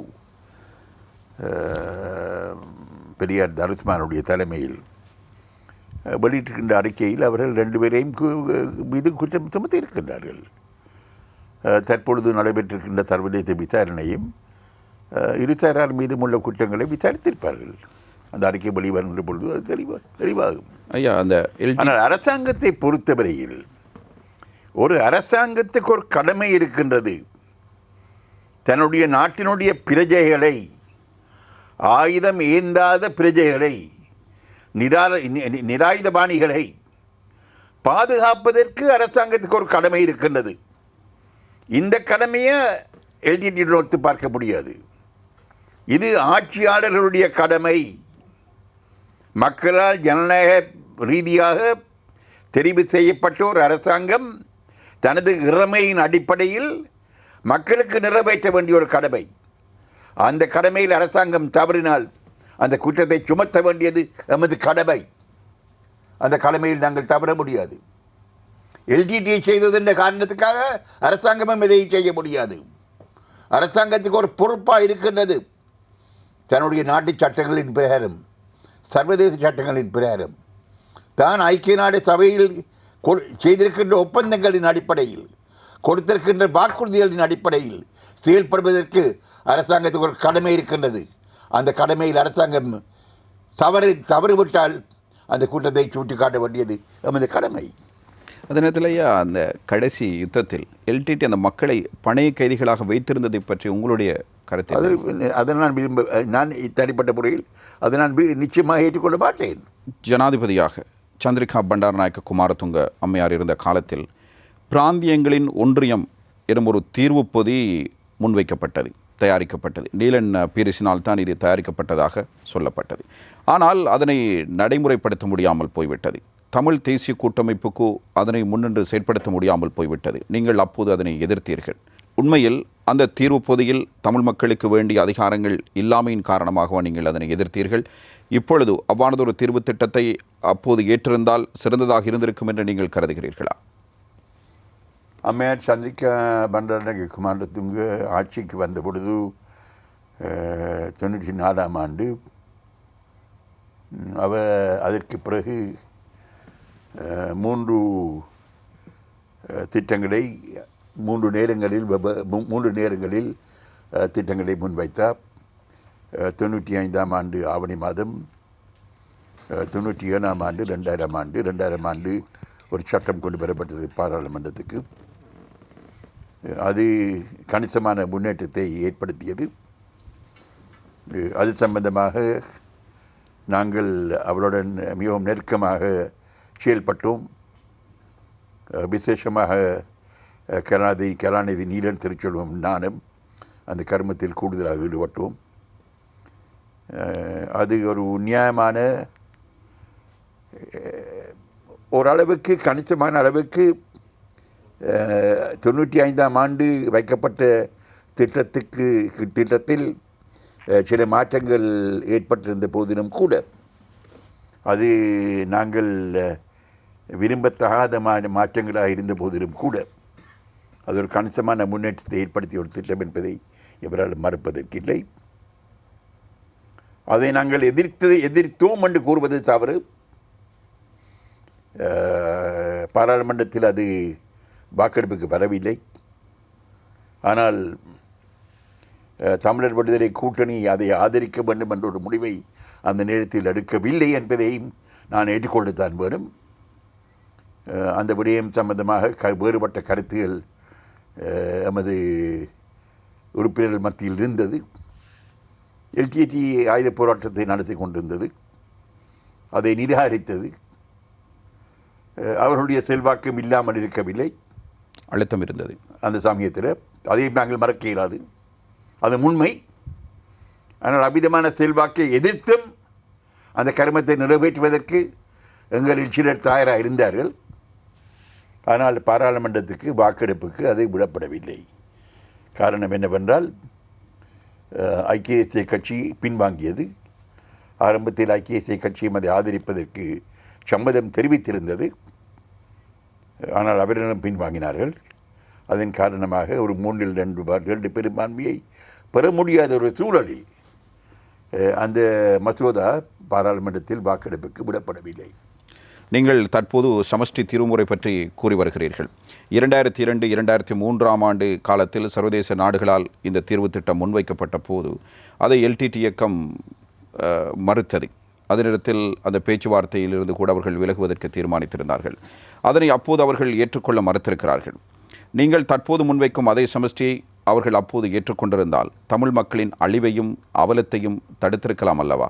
ஏன் எல்டிடி இயக்கம் பொதுவாகவே பேச்சுவார்த்தைகளில் நம்பிக்கை வைப்பதில்லை? அந்த கேள்வி நான் அப்படி பதில் சொல்கிறது. அதில் எல்டிடி இயக்கம் கூடுதலாக விசேஷமாக சர்வதேச சமூக ஒத்துழைப்பு இருந்த நேரத்தில் அந்த பின்னணியில் ஒரு தீர்வு ஏற்படக்கூடிய ஒரு சூழலில் இன்னும் கொஞ்சம் பொறுமையுடன் செயல்பட்டிருக்கலாம் என்பது என்னுடைய கருத்து. ஆனால் அவர்கள் ஒரு இயக்கம், தங்களுடைய உயிரை பணயம் வைத்து ஒரு ஆயுத போராட்டத்தை நடத்திய ஒரு இயக்கம். அவர்கள் சார்பாக நீங்களும் நானும் முடிவெடுக்க இயலாது. அவர்கள் சார்பாக முடிவெடுக்க வேண்டியவர்கள் அவர்கள். ஆனால் எல்டிடி இல்லாமல் போன காரணத்தின் நிமித்தம் இலங்கை அரசாங்கத்தால் ஒரு சமஷ்டி தீர்வை வைக்க விரும்பி இருந்தால் அந்த காலத்தில் அபிதமான தீர்வை ஏன் இப்போ வைக்க முடியாது? அப்போ எல்டிடியுடைய ஆயுதமா சமஷ்டி தீர்வை முன்வைப்பதற்கு காரணமாக இருந்தது? அல்லது தமிழ் மக்களுடைய உரிமையா, தமிழ் மக்களுக்கு கிடைக்க வேண்டிய உரிமையா அதுக்கு காரணமாக இருந்தது? இதான் கேள்வி. எல்டிடியுடைய காலத்தில் அந்த தீர்வை நீங்கள் முன்வைத்திருந்தால் ஏன் தற்பொழுது முன்வைக்க முடியாது? முன்வைத்தால் இந்த கர்மம் தீர்ந்துவிடும். இதைத்தான் நாங்கள் கேட்கின்றோம். எல்டிடிக்கு கொடுக்கக்கூடியதை ஏன் நீங்கள் தற்போது மக்களுக்கு கொடுக்கக்கூடாது? எல்டிடியுடைய காலத்தில் அதை நீங்கள் கொடுத்திருந்தால் அது நீங்கள் கொடுப்பது எல்டிடிக்கு அல்ல, தமிழ் மக்களுக்காக நீங்கள் கொடுக்கின்றீர்கள். தற்பொழுது அதுதான் நிலைமை. இதை கூறுகின்றவர்கள் தமிழ் மக்கள். ஜனவரி 8ஆம் தேதி இடம்பெற்ற ஜனாதிபதி தேர்தலில் எந்தவித புரிந்துணர்வு ஒப்பந்தங்களும் இன்றி நல்லாட்சி அரசாங்கத்துக்கு ஒரு ஆட்சி மாற்றத்திற்காக வேண்டி தமிழ் தேசிய கூட்டமைப்பு ஆதரவு வழங்கியது. நீங்கள் ஆதரவளித்ததன் பயனை மக்களுக்கு எந்தளவு தூரம் பெற்றுக் கொடுத்திருக்கிறீர்கள்? ராஜபக்ச அரசியல் சாசனத்தை மாற்றி அமைத்து 3வது முறையும் கேட்கக்கூடிய ஒரு நிலைமையை ஏற்படுத்தி, தொடர்ந்தும் தான் எத்தனை முறையும் ஜனாதிபதியாக இருக்கலாம் என்ற சூழலை ஏற்படுத்தி, ஆணைக்குழுக்கள் எல்லாவற்றிற்கும் தான் விரும்பியவர்களை மாத்திரம் நியமித்து, உச்ச நீதிமன்றத்துக்கும் மேல்முறையீட்டு நீதிமன்றத்துக்கும் தான் விரும்பியவர்களை நியமிக்கக்கூடிய ஒரு சூழலை ஏற்படுத்தி, ஜனாதிபதியுடைய அதிகாரத்தை முழுமையாக பலப்படுத்தி ஜனநாயகத்தை இல்லாமல் செய்யக்கூடிய அளவுக்கு ஒரு சர்வாதிகார போக்கில் சென்று கொண்டிருந்துதான் அந்த தேர்தலில் அவர் தனது பதவிக்காலம் முடிவதற்கு 2 வருடங்களுக்கு முன்பதாக அவரது தேர்தல் சம்பந்தமாக அறிவித்ததை வெளியிட்டிருந்தார். அவருடைய அமைச்சரவையில் இருந்த ஒரு அமைச்சர், அவருடைய கட்சியினுடைய செயலாளர் பொது எதிரணி வேட்பாளராக போட்டியிட்டார். நாங்கள் ஏமாற்றப்பட்டது மாத்திரமல்ல, தமிழ் மக்களுடைய பிரச்சனையை அவர் பல இடங்களில் விசேஷமாக சர்வதேச சமூகத்துக்கு கொடுத்த வாக்குறுதிகளின் அடிப்படையில் தீர்க்க தவறியது மாத்திரமல்ல, அவர் ஒரு சர்வாதிகார போக்கில் போய் இந்த நாட்டில் ஜனநாயகத்தை இல்லாமல் செய்து பாராளுமன்றத்திய கௌரவத்தை குலைத்து நீதிமன்றத்திலேய சுதந்திரத்தை இல்லாமல் செய்து ஒரு மிகவும் தவறான பாதையில் போகின்ற காரணத்தின் நிமித்தம் அவரை எதிர்க்க வேண்டும் என்ற தீர்மானத்தை நாங்கள் எடுத்திருந்தோம். அவருடன் சேர்ந்து நாங்கள் இருக்கவில்லை. எக்காலத்திலும் நாங்கள் மஹிந்த ராஜபக்சேவுக்கு ஆதரவாக நாங்கள் இருக்கவில்லை. அவருடைய அரசாங்கத்துக்கு நாங்கள் ஆதரவு அளிக்கவில்லை. எங்களுக்கும் அவரை எதிர்த்து போட்டியிட்ட தலைவருக்கு இடையில் பேச்சுவார்த்தைகள் இடம்பெற்றன. நாங்கள் பிரதமர் ரணில் விக்ரமசிங்கவுடன் பேசியிருக்கின்றோம். முன்னாள் ஜனாதிபதி சந்திரிகா பண்டாரநாயகவுடன் பேசியிருக்கின்றோம். வேறு பல தலைவர்களுடன் பேசியிருக்கின்றோம்.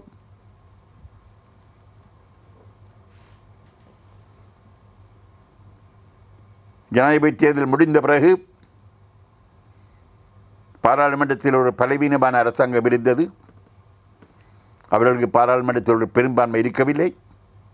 ஒரு சிறுபான்மை அரசாங்கம் தான் இருந்தது. இருந்த போதிலும் கூட 19வது அரசியல் சாசன திருத்தத்தின் மூலமாக ஜனாதிபதியுடைய சர்வாதிகார போக்கில் கணிசமான அளவுக்கு பல்வேறு மாற்றங்கள் ஏற்பட்டிருக்கின்றன. நாங்கள் விரும்பிய அளவுக்கு ஏற்படாமல் இருந்தாலும் கூட கணிசமான அளவுக்கு ஏற்பட்டிருக்கின்றன. தற்பொழுதுதான் பாராளுமன்ற தேர்தல் முடிவடைந்திருக்கின்றது. தற்பொழுது பெரும்பான்மையுடன் அரசு ஆட்சிக்கு வந்திருக்கின்றது. எங்களுடைய தொடர்புகள் தொடர்ந்து ஏற்பட்டு கொண்டிருக்கின்றன. எங்களுடைய முயற்சிகள் தொடரும். ஒரு அரசியல் தீர்வு சம்பந்தமாக நடவடிக்கைகள் விரைவில் தாமதமில்லாமல் எடுக்கப்பட வேண்டும் என்பது எமது நிலைப்பாடு. தேசிய பிரச்சினைக்கான தீர்வாக நீங்கள் உங்களுடைய தேர்தல் விஞ்ஞாபனத்தில் சமஷ்டி அடிப்படையிலான தீர்வு வேண்டும் என்று கோரினீர்கள். சமஷ்டியின் வடிவங்கள் பலவாறு இருக்கலாம். ஆனாலும் ஒற்றை ஆட்சிக்குள் சமஷ்டி என்பது சாத்தியமில்லை என்ற அடிப்படையில் ஜனாதிபதியும் பிரதமரும் கருத்துக்களை கூறியுள்ள நிலையில் நீங்கள் அடுத்த கட்டமாக என்ன செய்ய போகிறீர்கள்? ஒற்றை ஆட்சிக்குள் சமஷ்டி என்ற அடிப்படை சாத்தியமில்லை என்று எவரும் கூறியதாக நான் நினைக்கவில்லை. தேர்தல் காலம் ஆனால் ஒற்றை ஆட்சிக்குள் சமஷ்டி அடிப்படையிலான தீர்வு ஏற்பட முடியாது. அதான் உண்மையான நிலைமை. உலகத்தில் இந்த தேசிய பிரச்சனை இருப்பது இலங்கையில் மாத்திரமல்ல. பல்வேறு நாடுகளில், ஐரோப்பாவில், அமெரிக்காவில், ஆப்பிரிக்காவில், ஆசியாவில் பல்வேறு நாடுகளில் இவ்விதமான பிரச்சனைகளுக்கு அந்தந்த நாடுகள் தீர்வுகளை கண்டிருக்கின்றன. ஒன்றில் தங்களுடைய முயற்சியின் காரணமாக அல்லது சர்வதேச சமூகத்தின் ஒத்துழைப்புடன் பல்வேறு மதங்களை சார்ந்த மக்கள், பல்வேறு இனங்களை சார்ந்த மக்கள், பல்வேறு கலாச்சாரங்களை பின்பற்றுகின்ற மக்கள், தனித்துவமான மக்கள் வாழ்கின்ற பிரதேசங்களில் அந்த மக்களுடைய கௌரவத்தை, அந்த மக்களுடைய சுயமரியாதையை, அந்த மக்களுடைய பாதுகாப்பை, அந்த மக்களுடைய அபிலாஷைகளை, நியாயபூர்வமான அபிலாஷைகளை, நாட்டுக்கு பிளவு ஏற்படாமல், நாடு பிரிக்கப்படாமல், நாட்டுக்கு பாதுகாப்பு இல்லாமல் அரசியல் சாசன ரீதியாக பல்வேறு ஒழுங்குகள் செய்யப்பட்டு அந்த நாட்டில் சுபீட்சம், சமாதானம், சமத்துவம் ஏற்பட்டு வருகின்றது. அதைத்தான் நாங்கள் விரும்புகின்றோம். அதில் விதமான தவறும் இல்லை. சமஷ்டி ஆட்சி முறை ஒரு நாகரிகமான ஆட்சி முறை பல நாடுகளில் நிறைவேற்றப்பட்டு அந்த நாடுகள் அந்த முறையின் காரணமாக சுபீட்சமடைந்திருக்கின்றார்கள். இந்த நாட்டில் பெரும்பான்மை தலைவர்கள் எஸ்டபிள்யூஆர் பண்டாரநாயக்க உட்பட கண்டிய தலைவர்கள் உட்பட சிங்கள தலைவர்கள் தமிழர்கள் சமஷ்டியை கேட்காத நேரத்தில் சமஷ்டி அடிப்படையில் தீர்வு ஏற்பட வேண்டும் என்ற கருத்தை கூறியிருக்கின்றார்கள். அதுதான் உண்மை. ஆனால் நாட்டில் சமாதானம் இருக்க வேண்டும், நாட்டில் வன்முறை இருக்கக்கூடாது. இயன்றளவுக்கு நாங்கள் எல்லோரும் ஒத்துழைத்து இந்த பிரச்சனையை தீர்க்க வேண்டும். நாங்கள் ஒரு பிரயோசனமற்ற தீர்வை ஒருபோதும் நாங்கள் ஏற்றுக்கொள்ள முடியாது. எவ்வாறானதொரு தீர்வையா நீங்கள் எதிர்பார்க்கிறீர்கள்? மக்களுக்கு தங்களுடைய இறமையின் அடிப்படையில் அதிகாரங்கள் அளிக்கப்பட்டு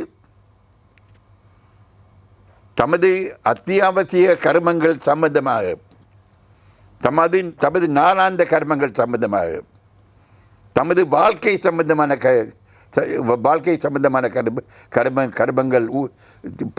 கர்மங்களை பொறுத்தவரையில் தங்களுடைய ஜனநாயக முடிவின் மூலமாக தங்களால் தெரிவு செய்யப்படுகின்ற பிரதிநிதிகள் ஊடாக பிராந்திய ரீதியாக மக்கள் ஆட்சி அதிகாரங்களை பயன்படுத்தக்கூடிய ஒரு சூழல் உருவாக வேண்டும்.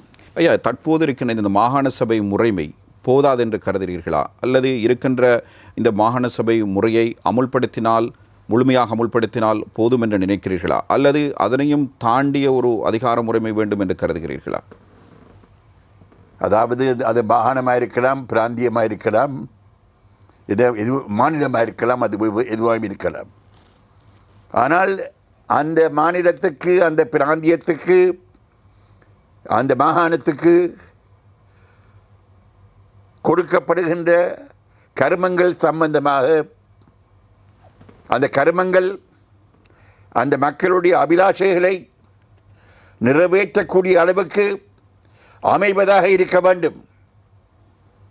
கல்வி, சுகாதாரம், காணி, பாதுகாப்பு, சட்டம் ஒழுங்கு, விவசாயம், நீர்ப்பாசனம், கைத்தொழில், கடற்தொழில், கால்நடை வளர்ப்பு, போக்குவரத்து, பல விடயங்கள், கலாச்சார விடயங்கள், சமய விடயங்கள், இவை எல்லாவற்றையும் உள்ளடக்குவதாக சட்டத்தை உருவாக்கும் அதிகாரம், நிறைவேற்றும் அதிகாரம், நீதி அதிகாரம், இந்த கர்மங்களை நிறைவேற்றக்கூடிய வகையில் தேவையான பணத்தை வசூல் செய்யக்கூடிய அதிகாரங்கள், இவ்விதமான அதிகாரங்களுடன் தீர்வு ஏற்படுமாக இருந்தால் அது இந்த நாட்டில் ஒரு நிரந்தரமான தீர்வு அமையும்.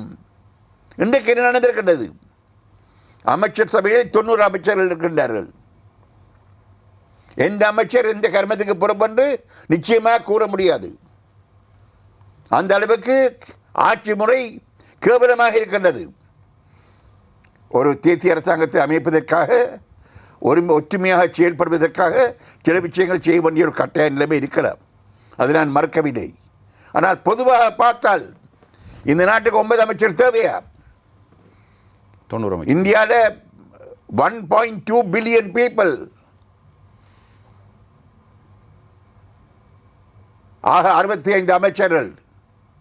இலங்கையில் 20 மில்லியன் பீப்புள், 90 அமைச்சர்கள், 95 அமைச்சர்கள். இது கேவலம் இல்லையா? நான் கூறுகின்றேன், பிராந்தியங்களை உருவாக்குங்க. 3 அல்லது 5 பிராந்தியங்களாக இருக்கலாம். அந்த பிராந்தியங்களுக்கு போதிய அதிகாரங்களை கொடுங்க. அந்த பிராந்தியங்கள் ஊடாக அந்தந்த மக்களுடைய தேவைகளை பூர்த்தி செய்யக்கூடிய வகையில் அந்த பிராந்தியங்களில் முறையான பலமான திறமான ஆட்சி நடைபெறட்டும். அதுதான் இந்த நாட்டின் சுபிட்சத்துக்கு ஒரு வழி. இதை நாங்கள் கேட்கின்றோம். சிலர் அரசாங்கத்தில் ஒட்டியிருந்து தங்களுடைய பலாபலங்களை பெறுவதற்கு விரும்புகின்றார்கள். நாம் நமது மக்களுடைய கைக்கு அதிகாரம் செல்ல வேண்டும் நாங்கள் விரும்புகின்றோம். மக்கள் அந்த அதிகாரத்தை பெற வேண்டும். மக்கள் அந்த இறமையின் அடிப்படையில் அந்த உரிமையை பெற வேண்டும். அதைத்தான் நாங்கள் விரும்புகின்றோம். அரசாங்கத்தில் ஒட்டியிருக்க நாங்கள் விரும்பவில்லை. நமது நிலைப்பாடு ஒரு நியாயமான நிலைப்பாடு என்று நாங்கள் நினைக்கின்றோம். கடந்த கால ஆட்சியாளர்கள் தமிழ் மக்களை ஏமாற்றி விட்டார்கள். இம்முறை ஒருவாறு தீர்வு திட்டம் ஒன்று கிடைத்துவிடும் என்ற நம்பிக்கையில் தமிழ் தேசிய கூட்டமைப்பு இருக்கிறது. நீங்களும் ஒரு இடத்தில் கூறியிருந்தீர்கள் 2016க்குள் இனப்பிரச்சினைக்கான தீர்வு கிடைத்துவிடும் என்ற நம்பிக்கை இருப்பதாக கூறியிருக்கிறீர்கள். இது எப்படி ஐயா சாத்தியம்? சாத்தியமில்லை என்று நான் கூற மாட்டேன். நாங்கள் எல்லோரும் முயற்சிக்க வரும். 60 வருடமாக நாங்கள் ஏமாற்றம் அடைந்திருக்கின்றோம். இனிமேலும் ஏமாற்றம் அடைய வேண்டியிருந்தால் எல்லாரும் ஏமாற்றம் அடைய வேண்டி வரும். ஆனபடியால் நாட்டினுடைய நலன் கருதி நாங்கள் எல்லோரும் ஒருமித்து ஒற்றுமையாக இந்த பிரச்சனைக்கு ஒரு தீர்வை நாங்கள் காண வேண்டும் என்று நாங்கள் விரும்புகின்றோம். அதை ஏற்படுத்துவதற்கு எங்களால் இயன்ற பூர்ண ஒத்துழைப்பை நாங்கள் நல்க தயார். அதே நேரத்தில் ஒரு புதியதொரு அரசியல் அமைப்பு பற்றி பேசப்படுகிறது. அரசியலமைப்பு ஒன்று உருவாக்கப்பட வேண்டும் என்று பேசப்படுகிறது. அவ்வாறு அது வருகின்ற பட்சத்தில் அது இனப்பிரச்சினை திருவிடயத்தையும் உள்ளடக்கித்தான் அந்த அரசியலமைப்பு உருவாகக்கூடிய சாத்தியங்கள் இருக்கின்றன. அவ்வாறு நிலையா அது சர்வஜன வாக்கெடுப்புக்கு விடப்பட வேண்டும். சர்வஜன வாக்கெடுப்புக்கு விடப்பட வேண்டுமாக இருந்தால் சிங்கள மக்கள் மத்தியில் இருக்கின்ற சந்தேகங்கள் களையப்பட வேண்டும். இந்த இப்பொழுது நீங்கள் தீர்வு, உரிமை என்றெல்லாம் பேசுகின்ற விடயங்கள் சிங்கள மக்கள் மத்தியில் ஒரு சந்தேகம் இருக்கிறது.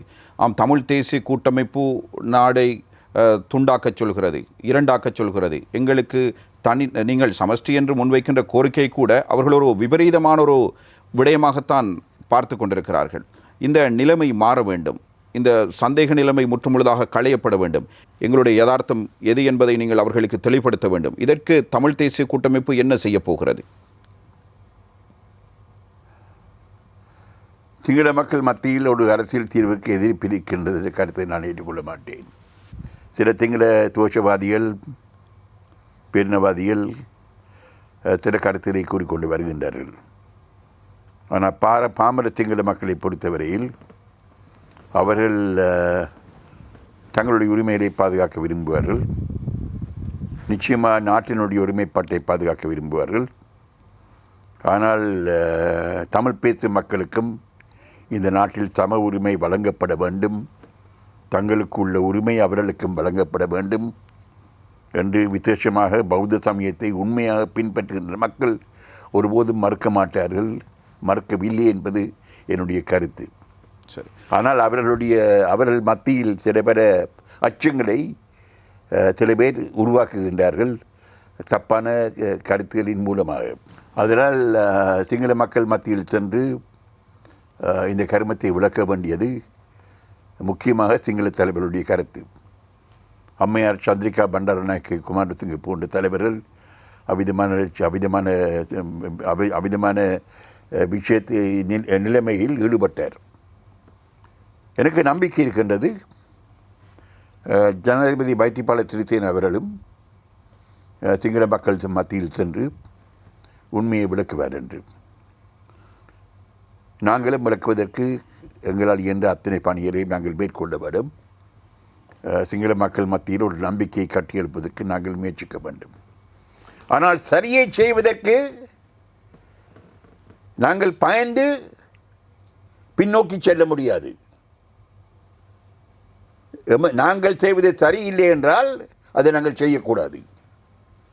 ஆனால் அதை நாங்கள் செய்வது சரி என்றால் எமது மக்களும் இது நாட்டில் வாழ வேணும், இந்த நாடு சுபிட்சமான நாடாக இருக்க வேணும், நாடு ஒற்றுமையான நாடாக இருக்க வேணும், நாட்டில் வாழ்கின்ற மக்கள் எல்லோரும் ஒற்றுமையாக வாழ வேண்டும், ஒருமித்து சமமாக வாழ வேண்டும், சம உரிமையுடன் வாழ வேண்டும் என்று நாங்கள் உறுதியாக விரும்புவோமாக இருந்தால் எமக்காக அல்ல, எமது மக்களுக்காக அதிலிருந்து நாங்கள் பின்வாங்க முடியாது. அந்த கர்மத்தை ஒரு நியாயமான முறையில், நிதானமான முறையில், பக்குவமான முறையில் அடைவதற்கு எம்மால் என்ற அத்தனையையும் நாங்கள் செய்ய வேண்டும். முன்னாள் ஜனாதிபதி மஹிந்த ராஜபக்ஷ ஆட்சி காலத்தில் சீனா, ரஷ்யா போன்ற வல்லாதிக்க நாடுகளோடு தான் மிக நெருங்கிய உறவை கொண்டிருந்தார். இதனால் பிராந்திய நாடுகளும் ஏனைய வல்லாதிக்க நாடுகளும் ஒரு எதிர்ப்பினை அவருக்கு தொடர்ச்சியாக வெளிக்காட்டி கொண்டே இருந்தன. ஒரு கட்டத்தில் பார்க்கின்ற பொழுது இது தமிழ் மக்களுடைய பிரச்சினைக்கும் சாதகமான ஒரு அழுத்தத்தை பிரயோகிக்கக்கூடிய வகையிலும் அமைந்திருந்தது. ஆனாலும் தற்போதைய அரசாங்கம் பிராந்திய நாடுகளோடும் வல்லாதிக்க நாடுகளோடும் நல்ல உறவுமுறையை பேணி வருகிறது. நல்ல இணக்கப்பாட்டோடு செயற்படுவதன் ஊடாக சர்வதேசத்தையே நம்பியிருக்கிற உங்களின் நம்பிக்கை வீண் போகாதா? உங்களுடைய சமஷ்டி, சுயாட்சி, வடகிழக்கு இணைவு போன்ற விடயங்களுக்கு சர்வதேசம் மற்றும் அயல்நாடான இந்தியா போன்றவை தொடர்ந்தும் அழுத்தம் வழங்கும் என்று நீங்கள் எதிர்பார்க்கிறீர்களா? ஒரு அச்சம் இருக்கின்றது பலர் மத்தியில். ஜனாதிபதி மஹிந்த ராஜபக்சேவுடைய செயல்பாடும் அவருடைய அரசியல் செயல்பாடும்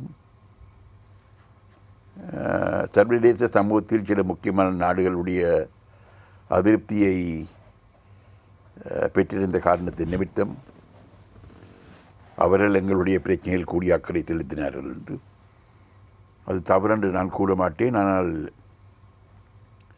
அதே சமயம் இன்றைக்கு கணிசமான அளவுக்கு தற்போதைய அரசை பொறுத்தவரையில் அந்த அரசியலுடைய நடவடிக்கைகளில் செயல்பாடுகளில் பல முக்கியமான மாற்றங்கள் ஏற்பட்டு சர்வதேச சமூகத்துடைய நட்பை வளர்ப்பதற்கு விசுவாசமாக ஆக்கபூர்வமாக சில முயற்சிகள் ஈடுபட்டு கொண்டு வருகின்றன. அதையும் நாங்கள் அவதானிக்க வேணும்.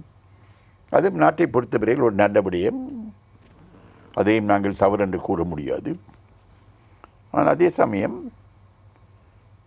சர்வதேச சமூகமும் தன்னுடைய செல்வாக்கை ஒரு வேறு விதத்தில் ஒரு நட்பு முறையில் பயன்படுத்தக்கூடிய ஒரு சூழலும் இருக்கின்றது.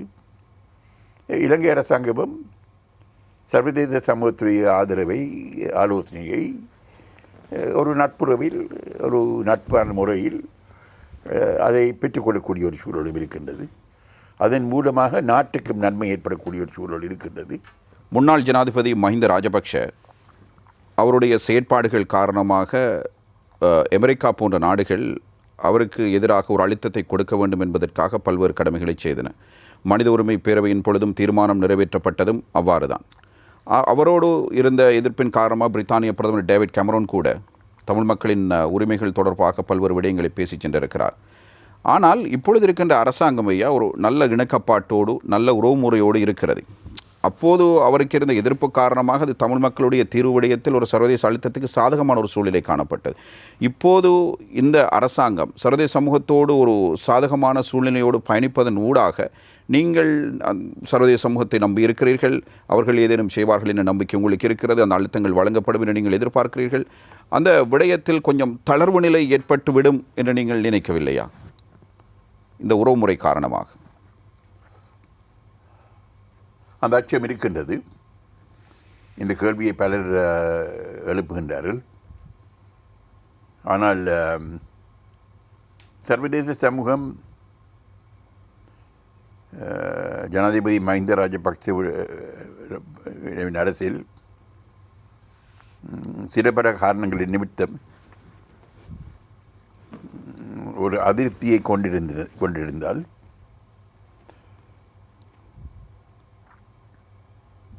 அந்த அதிருப்திக்கு சில பல காரணங்கள் இருந்தன. அந்த காரணங்கள் என்னவென்று யாருக்கும் தெரியும், எங்களுக்கும் தெரியும், சர்வதேச சமூகத்துக்கும் தெரியும், ஆட்சியாளர்களுக்கும் தெரியும். தற்போது வந்திருக்கின்ற ஆட்சியாளர்கள் ஜனாதிபதி மைத்ரிபால சிறிசேன, பிரதமர் ரணில் விக்ரமசிங்க உட்பட சர்வதேச சமூகத்தினுடைய தங்களுடைய செயல்பாடுகளில் சில மாற்று முறைகளை பின்பற்றலாம். சர்வதேச சமூகம் அவர்களுடைய நம்பிக்கையை சர்வதேச சமூகத்துடைய நம்பிக்கையை பெறக்கூடிய வகையில் அவர்கள் சில கர்மங்களில் செயல்படலாம். அது உண்மைதான். அவ்விதமாகத்தான் அவர்கள் செயல்படுகின்றார்கள். விசேஷமாக தமிழ் மக்களுடைய பிரச்சனைகளை பொறுத்தவரையில் பல்வேறு பிரச்சனைகளில் அரசாங்கம் எடுக்கின்ற நடவடிக்கைகள் சர்வதேச சமூகத்துக்கு திருப்தி அளிக்கின்றன. உதாரணமாக சில காணிகள் விடுபடுவது, சில அதிகாரிகளை மாற்றுவது, சில பல கர்மங்களை செய்வது. ஆனால் இது எல்லாவற்றிற்கும் அடிப்படையாக இருப்பது ஒரு தேசிய பிரச்சனை. அது எல்லாருக்கும் தெரியும். இந்த நாட்டில் உள்ளவர்கள் எல்லோரும் ஏற்றுக்கொள்கின்றார்கள். அவர்கள் சிங்கள மக்களாக இருக்கலாம், தமிழ் மக்களாக இருக்கலாம், முஸ்லீம் மக்களாக இருக்கலாம், அவர்களுடைய தலைவர்களாக இருக்கலாம். ஒரு தேசிய பிரச்சனைக்கு ஒரு தீர்வு காணப்பட வேண்டி இருக்கின்றது. ஆனபடியால் இவ்விதமான சிறு சிறு மாற்றங்கள் ஏற்பட்டாலும் கூட ஒரு தேசிய பிரச்சனைக்கு ஒரு நிரந்தரமான நியாயமான தீர்வு ஏற்படாமல் இருந்தால் தற்பொழுது ஏற்படுகின்ற மாற்றங்கள், நல்ல முறையில் ஏற்படுகின்ற மாற்றங்கள் தப்பான முறையில் மாறுவதற்கு அதிகம் காலம் தேவையில்லை. அது விரைவில் நடைபெறும். அது விரைவில் இந்த ஆட்சியின் காலத்திலே நடைபெறும். அது எங்கள் எல்லாருக்கும் தெரியும். அதுபடியால் அபிதமான ஒரு மாற்றம் மீண்டும் ஏற்பட்டு நிலைமை மோசமாக போகாமல் இருப்பதாக இருந்தால் தேசிய பிரச்சனைக்கு தீர்வு காணப்பட வேண்டும். இதுவும் சர்வதேச சமூகத்துக்கு தெரியும். நாங்களும் அதை வலியுறுத்தி வருகின்றோம். இடையில் ஒரு மாற்றம் ஏற்படும் என்று கூறுகிறார். எதை அதாவது தீங்கிலிருந்து நாங்கள் நன்மைக்கு மாறியிருந்தால், சில விஷயங்களை செய்து கொண்டிருந்தால் அது நல்ல, அது வரவேற்க வேண்டியது. அதை சர்வதேச சமூகம் மதிக்கும், அதனுடைய பிரதிபலிப்பும் ஏற்படும். ஆனால் அடிப்படை தேசிய பிரச்சனை தீர்க்கப்படாவிட்டால் அந்த காரணத்தின் நிமித்தம் இந்த மாற்றம் தொடர முடியாது. இந்த மாற்றம் ஒரு நிரந்தரமான மாற்றமாக இருக்க முடியாது. தற்போது தமிழ் தேசிய கூட்டமைப்பு உறுப்பினர்கள் ஒரு சிலர், அதனத்தில் தமிழரசு கட்சி உறுப்பினர்களுக்கு தென்னிலங்கை அரசியல்வாதிகளோடு ஒரு சுமூகமான ஒரு நிலைமையை ஏற்படுத்தி கொள்ளக்கூடிய வாய்ப்பு இருக்கிறது. நல்லொரு உறவு முறையை பேணக்கூடிய ஒரு சந்தர்ப்பம் இப்போது கிட்டி இருக்கிறது. ஆனாலும் கூட்டமைப்பில் இருக்கின்ற ஒரு சில போராட்டக் குழுக்களின் தலைவர்களுடைய தீவிர போக்கு காரணமாக இதனை சாத்தியமான ரீதியில் நடைமுறைப்படுத்துவதில் சிக்கல்கள் இருக்கின்றன. சில நேரங்களில் தமிழ் தேசிய கூட்டமைப்பினுடைய கட்டுப்பாட்டையும் மீறி வடமாகாண சபை முதலமைச்சர் செயற்படுகின்றார் என்றெல்லாம் ஒரு குற்றச்சாட்டு முன்வைக்கப்படுகிறது. அடிக்கடி முருகல் நிலை ஏற்படுகிறது. ஒரு சில தீர்மானத்தினை அவர்கள் நிறைவேற்றுகின்றார்கள். அதனை தமிழ் தேசிய கூட்டமைப்பினுடைய எல்லா உறுப்பினர்களும் ஏற்றுக்கொள்வதில்லை. உங்களை போன்று ஒரு சிலர் வித்தியாசமான ஒரு அணுகுமுறையோடு தமிழர் பிரச்சினை தீர்க்கப்பட வேண்டும் என்று நீங்கள் போய்கொண்டிருக்கின்றீர்கள். ஆனால் இந்த இரண்டு பக்கத்திலும் ஒரு மிகப்பெரிய ஒரு தளம்பல் நிலை இருக்கிறது தானே ஐயா? இதனை எப்படி சமாளிக்கப் போகிறீர்கள்? இதெல்லாம் இந்த விதமான நிலைமைகள் ஏற்படுவதற்கு காரணம் அடிப்படை பிரச்சனை தீர்க்கப்பட வேண்டும் என்று எல்லாரும் நினைக்கின்றார்கள். அந்த கர்மத்தில் முன்னேற்றம் ஏற்படவில்லை. முன்னேற்றம் ஏற்படுமா என்பதை பற்றி பலருடைய மனங்களில் சந்தேகம் உண்டு. அதன் காரணமாகத்தான் அவர்கள் சில பல கருத்துக்களை கூறி வருகின்றார்கள். ஆனால் ஒரு நியாயமான நிரந்தரமான சமாதானம் ஏற்படுமாக இருந்தால் அதற்கு அவர்களுடைய பரிபூர்ணமான ஆதரவும் கிடைக்கும் என்பதில் எனக்கு விதமான சந்தேகம் இல்லை. அந்த வழிக்கு அவர்கள் வருவார்கள்.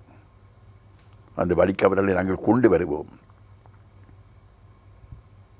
ஒரு பூச்சாண்டி அல்ல, ஒரு மாய அல்ல, ஒரு விசுவாசமான நியாயமான நிரந்தரமான அரசியல் தீர்வு ஏற்படுமா இருந்தால் ஒருமித்த நாட்டுக்குள் நாடு பிரிக்கப்படாமல், நாடு பிளவுபடாமல், நாட்டுக்கு அவ்விதமான அபாயமும் ஏற்படாமல், எவருக்கும் அவ்விதமான தீங்கும் இடம்பெறாமல் ஏற்படுமா இருந்தால் அவர்கள் எல்லாரும் வருவார்கள். ஆனபடியால் இதற்கு பதில் இந்த கர்மங்களை பற்றி அதிகம் விமர்சிப்பது அல்ல. நாங்கள் எல்லோரும் ஒன்றாக சேர்ந்து ஒரு அரசியல் தீர்வை அதிகம் தாமதம் இல்லாமல் இவ்விதமான நிலைமைகள் அதிகரிப்பதற்கு முன்பதாக நாங்கள் காண வேண்டும். இதால் தான் நான் கூறி வந்திருக்கின்றேன் பல மேடைகளில் 2016ஆம் ஆண்டு இந்த பிரச்சனை தீர்க்கப்பட வேண்டும். என்னுடைய அச்சம் என்னவென்றால், தாமதம் ஏற்படுமாயிருந்தால், எவ்விதமான மாற்றம் ஏற்பட்டிருந்தாலும் கூட அந்த தாமதத்தின் காரணமாக கர்மங்கள் என்ன மோசமடையலாம். என்ன மோசமடைந்தால் தீர்வு எட்டுவது கடினமாக வரலாம். அதே நேரத்தில் ஐயா, பொதுவாக எல்லோராலும் கேட்கப்படுகிற கேள்வி, எல்லோரும் விமர்சிக்கின்ற ஒரு கேள்வி, பொதுவாக உங்களுடைய பங்காளி கட்சிகள் சேர்ந்து தமிழ் தேசிய கூட்டமைப்பில் அங்கம் வகிக்கின்ற கட்சிகள் எல்லாம் இணைந்து இதனை ஒரு தமிழ் தேசிய கூட்டமைப்பை ஒரு கட்சியாக பதிவு செய்ய நடவடிக்கை எடுங்கள் என்று கோரிக்கை விடுக்கிறார்கள். ஆனால் இதற்கான பேச்சுவார்த்தைகள் நடைபெறுகின்றன. கடைசியில் ஒரு இணக்கப்பாடின்றி அந்த பேச்சுவார்த்தைகளும் முடிவடைந்து விடுகின்றன. ஏன் அதனை ஒரு தமிழ் தேசிய கூட்டமைப்பை ஒரு அரசியல் கட்சியாக பதிவு செய்வதில் என்ன சிக்கல் இருக்கிறது? ஏன் அதனை செய்யாமல் இருக்கிறீர்கள்? அது எங்களுடைய விடயம். இந்த விடயத்தை பற்றி எமது மக்கள் கேள்வி கேட்பதற்கு உரிமை கொடுத்துண்டு. நீங்களும் ஊடக சார்ந்தவர்கள் கேள்வி கேட்கலாம். ஆனால் நாங்கள் எல்லோரும் ஒன்றாகத்தான் செயல்படுகின்றோம், ஒருமித்த கருத்தோடு தான் செயல்படுகின்றோம். முடிவுகளை எடுத்த பிறகு அந்த முடிவுகளின் அடிப்படையில் தான் செயல்படுகின்றோம். கொள்கை அளவில் எங்களுக்குள் எவ்விதமான வித்தியாசமும் இருப்பதாக எவரும் சொல்ல முடியாது. ஆனால் கட்சியை பதிவு செய்வதற்கு அந்தந்த கட்சிகள், எல்லா கட்சிகளும் அந்த முடிவு எடுக்க வேண்டும். ஏனென்றால் ஒவ்வொரு கட்சிக்கும் ஒரு அரசியல் சரித்திரம் இருக்கின்றது. எல்லா கட்சியிலும் அந்த முடிவு எடுக்க வேண்டும். அந்த முடிவை நாங்கள் எந்த ஒரு கட்சியின் மீதும் நாங்கள் திணிக்க முடியாது. அது இப்போ ஐக்கிய மக்கள் தேசிய முன்னணி இன்றைக்கு அவர்கள் எங்கே நிற்கிறார்கள்? ஒரு பகுதி அரசாங்கத்துடன் இணைந்திருக்கின்றது, ஸ்ரீலங்கா சுதந்திர கட்சியில் ஒரு பகுதி, இன்னொரு பகுதி எதிர்கட்சியில் இருக்கின்றது. கூட்டு கட்சிகள் எல்லாரும் வழியில் நிற்கிறார்கள். மற்றபடியால் சந்தர்ப்பங்கள், சூழலில் கரபங்கள் தங்கி இருக்கின்றது. நாங்கள் தேர்தலில் கூட ஒன்றாத்தான் போட்டியிட்டோம். ஒருத்தரை எதிர்த்து நாங்கள் போட்டியிடவில்லை. அதுபடியால் நடைபெற வேண்டிய விஷயங்கள் நடைபெற வேண்டிய காலத்தில் நடைபெறும். எதிர்கட்சி தலைவர் பதவி 32 ஆண்டுகளுக்கு பிறகு ஒரு தமிழருக்கு கிடைத்திருக்கிறது என்பது பெருமைப்படக்கூடிய விடயம் என்றாலும் அந்த பதவியானது ஒரு தேசிய பதவி. உங்களோடு இருக்கின்ற ஏனைய சிறுபான்மை கட்சிகள் மற்றும் இதர கட்சிகளை இணைத்து கொண்டுதான் நீங்கள் செயற்பட வேண்டியுள்ளது. தமிழ் தேசிய கூட்டமைப்பின் தலைவராக இருந்து செயற்பட்டது போன்று எதிர்க்கட்சி தலைவராக உங்களால் செயற்பட முடியாது. நீங்கள் முழு நாட்டுக்கும் எதிர்க்கட்சி தலைவராக வந்துவிட்டீர்கள். இந்த பதவியை நீங்கள் எப்படி கையாளப் போகிறீர்கள்? ஏனென்றால் பொதுவாக பாராளுமன்றத்தில் திரு சம்பந்தன் ஐயா உள்ளிட்ட தமிழ் தேசிய கூட்டமைப்பு உறுப்பினர்கள் தமிழ் மக்களுடைய உரிமைகள், பிரச்சனைகள் தொடர்பில் தான் அதிகளவு கருத்துக்களை எழுப்பியிருக்கிறீர்கள். நாட்டினுடைய பொருளாதாரம் தொடர்பிலோ ஏனைய விடயங்கள் தொடர்பிலோ பொதுவாக பேசுவது கிடையாது. வரவு செலவு திட்ட விவாதங்களின் பொழுதும் அப்படித்தான். இவ்வாறான நிலையில் தமிழ் தேசிய கூட்டமைப்பினுடைய தலைவருக்கு ஒரு நியாயத்தை, ஒரு தர்மத்தை நிலைநாட்ட வேண்டும் என்று கோரி வந்த ஒருவருக்கு இந்த நாட்டினுடைய எதிர்க்கட்சி தலைவர் பதவி சில சக்திகளின் சந்தேக பார்வைக்கு மத்தியில் உங்களுக்கு கிடைத்திருக்கிறது. இதனை ஒட்டுமொத்த நாட்டு மக்களும் நல்ல நிலைமையோடு பார்க்கக்கூடிய ஒரு சூழ்நிலையை ஏற்படுத்தி அந்த வகையில் நீங்கள் செயற்படக்கூடிய ஒரு கட்டாயத்தில் இருக்கிறீர்கள். இதனை எப்படி நீங்கள் கையாளப் போகிறீர்கள்? நாங்கள் தமிழ் தேசிய கூட்டமைப்பாக செயல்பட்ட பொழுது தமிழ் மக்களுடைய பிரச்சனைகள் சார்பாகத்தான் நாங்கள் அக்கறை செலுத்தினோம். மற்ற விடயங்கள் சம்பந்தமாக நாங்கள் அக்கறை செலுத்தவில்லை என்ற கருத்தை நான் ஏற்றுக்கொள்ள மாட்டேன். ஒரு உதாரணத்தை உங்களுக்கு சொல்ல விரும்புகின்றேன். 18வது அரசியல் சாசன திருத்தம் பாராளுமன்றத்துக்கு கொண்டு வரப்பட்ட பொழுது அதை எதிர்த்த ஒரே ஒரு கட்சி தமிழ் தேசிய கூட்டமைப்பு, ஜேவிபியும் எதிர்த்தது. உதாரணமாக உங்களுடைய முஸ்லீம் கட்சிகள் அனைத்தும் அரசாங்கத்துக்கு ஒட்டி சேர்ந்து கொண்டிருந்தவர்கள், அரசாங்கத்துடன் சேர்ந்து அரசாங்கம் 3/2 பெரும்பான்மையை பெறுவதற்கு அரசாங்கத்துக்கு ஆதரவாக வாக்களித்தவர்கள். அவர்கள் வாக்களித்த காரணத்தின் நிமித்தம்தான் அரசாங்கத்துக்கு 3/2 பெரும்பான்மை கிடைத்தது. ஆனால் அதை நாங்கள் எதிர்த்து வாக்களித்த நாங்கள் எதிர்த்து பேசினாங்கள். அதுபடியால் நாங்கள் பொதுப்படியங்களில் நாங்கள் அக்கறை செலுத்தவில்லை என்று நீங்கள் கூற முடியாது. பழைய ஒரு விஷயம் எனக்கு ஞாபகமாக வருகின்றது. திருமதி ஸ்ரீமாவோ பண்டாரநாயக்கோடைய பிரஜா உரிமை பறிக்கப்பட்ட பொழுது அதை பாராளுமன்றத்தில் எதிர்த்தவர்கள் கூடுதலாக மிகவும் தீவிரமாக தமிழர் விடுதலை கூட்டணி, ஆனால் அமிர்தலிங்கம், சிவசிதம்பரம், நான் அந்த வாக்குவாதத்தில் மிகவும் அக்கறையுடன் நாங்கள் செயல்பட்டாங்கள். அதுபடியால் பொது விடயங்களை பொறுத்தவரையில் நாங்கள் அக்கறையாகத்தான் இருக்கின்றோம். விசேஷமாக மனித உரிமைகளை பொறுத்தவரையில், பொதுவாக அடிப்படை உரிமைகளை பொறுத்தவரையில், பொருளாதார கர்மங்களை பொறுத்தவரையில் அந்த மக்கள் எல்லாவற்றிலையும் பங்கெடுக்கிறார்கள். ஆனால் நீங்கள் சொல்வதில் ஒரு அளவுக்கு நியாயம் இருக்கலாம். என கூடுதலான அளவுக்கு நாங்கள் பங்கெடுத்திருக்கலாம் என்று நானும் ஏற்றுக்கொள்கின்றேன். ஆனால் எதிர்க்கட்சி தலைவர் பதவியை நாங்கள் இன்றைக்கு ஏற்றிருக்கின்றோம். ஏனென்றால் அதை நாங்கள் கேட்டு வாங்கவில்லை. அது எங்களுடைய உரிமை. எங்களுடைய மக்களுடைய வாக்குகளின் அடிப்படையில் எமது மக்களுக்கு கிடைக்க வேண்டிய ஒரு விடயம். 2 பிரதான கட்சிகளும் ஒன்றாக சேர்ந்து ஐக்கிய தேசிய கட்சியும் ஐக்கிய மக்கள் தேசிய முன்னணியும் அரசாங்கம் அமைக்கின்ற பொழுது அந்த கட்சிகளை சார்ந்த ஒருவர் எதிர்க்கட்சி தலைவராக உத்தியபூர்வமாக இருக்க முடியாது. அடுத்த இடத்தில் உள்ள கட்சி என்பது கட்சி. அந்த அடிப்படையில் அந்த உரிமை எமக்கு உரியது. எமது மக்களுடைய வாக்குகளின் அடிப்படையில் நமக்கு கிடைக்க வேண்டியது. அந்த அடிப்படையில் தான் கிடைக்கப்பெற்றிருக்கின்றது. நாங்கள் விசுவாசமான எதிர்க்கட்சியாக செயல்படுவோம். அரசாங்கத்தை எதிர்க்க வேண்டிய சகல விடயங்களை நாங்கள் எதிர்ப்போம். நாங்கள் பின்னிற்க மாட்டோம். இணைய எதிர்க்கட்சிகளுடனும் இணைய எதிர்க்கட்சி உறுப்பினர்களுடனும் நாங்கள் இணைந்து ஒருமித்து நாங்கள் செயல்படுவோம். நாங்கள் பின்வாங்க மாட்டோம். ஆனால் அரசாங்கத்தை ஆதரிக்க வேண்டிய விடயங்களில் அதே சமயம் நாங்கள் துணிவாக அரசாங்கத்தை ஆதரிப்போம். விளக்கி நீங்கள் ஒரு இடத்தில் குறிப்பிட்டிருந்தீர்கள், சிங்கள மக்கள் மத்தியில் இருக்கின்ற சந்தேகங்களை களைவதற்கு முன்னாள் ஜனாதிபதி சந்திரிகா பண்டாரநாயக்க குமாரதுங்க தற்போதைய ஜனாதிபதி போன்ற ஒரு நடவடிக்கை எடுத்து வருவதாக குறிப்பிட்டிருந்தீர்கள். அதே நேரத்தில் உங்களுக்கு இப்பொழுது ஒரு மிகப்பெரிய சந்தர்ப்பம் கிடைத்திருக்கிறது நாட்டினுடைய எதிர்க்கட்சி தலைவர் என்ற வகையில். ஏனென்றால் ஒரு சில குற்றச்சாட்டுகள் முன்வைக்கப்படுகின்ற பொழுது தமிழ் தேசிய கூட்டமைப்புக்கு அந்தந்த நேரங்களில் சில ஊடகங்களின் ஊடாக இலத்திரனின் ஊடகங்களின் ஊடாக அதற்கான பதிலை வழங்குவதில்லை.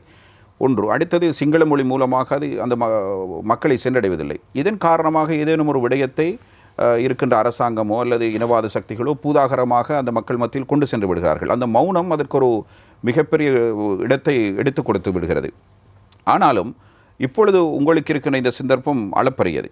இதன் ஊடாக உங்களுக்கும் முடியும் சிங்கள மக்கள் மத்தியில் நாங்கள் இதைத்தான் கோருகிறோம், இந்த விடயத்தை தான் முன்வைக்கிறோம் என்ற அடிப்படையில் முன்வைப்பதற்கு. இதற்காக நீங்கள் என்ன பொறிமுறையை கையாளப் போகிறீர்கள்?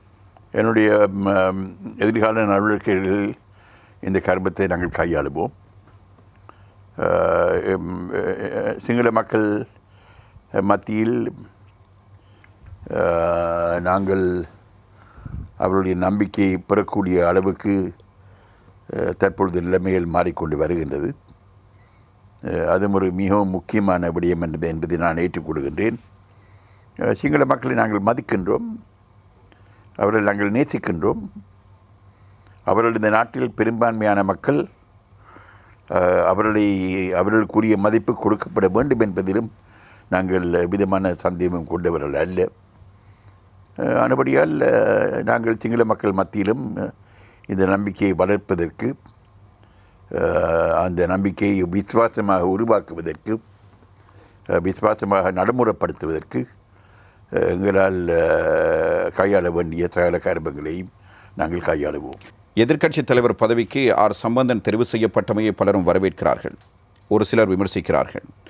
அதிலும் எதிர்க்கட்சித் தலைவராக சம்பந்தன் வந்தமையினால் தமிழர்கள் பற்றி பேச முடியாமல் போகும் என்றொரு காரணத்தை கூட்டமைப்பில் உள்ளவர்கள் சுட்டிக்காட்டுகின்றார்கள்.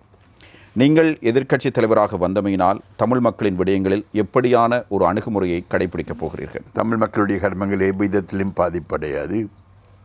அது இன்னும் பலப்படுத்தப்படும்.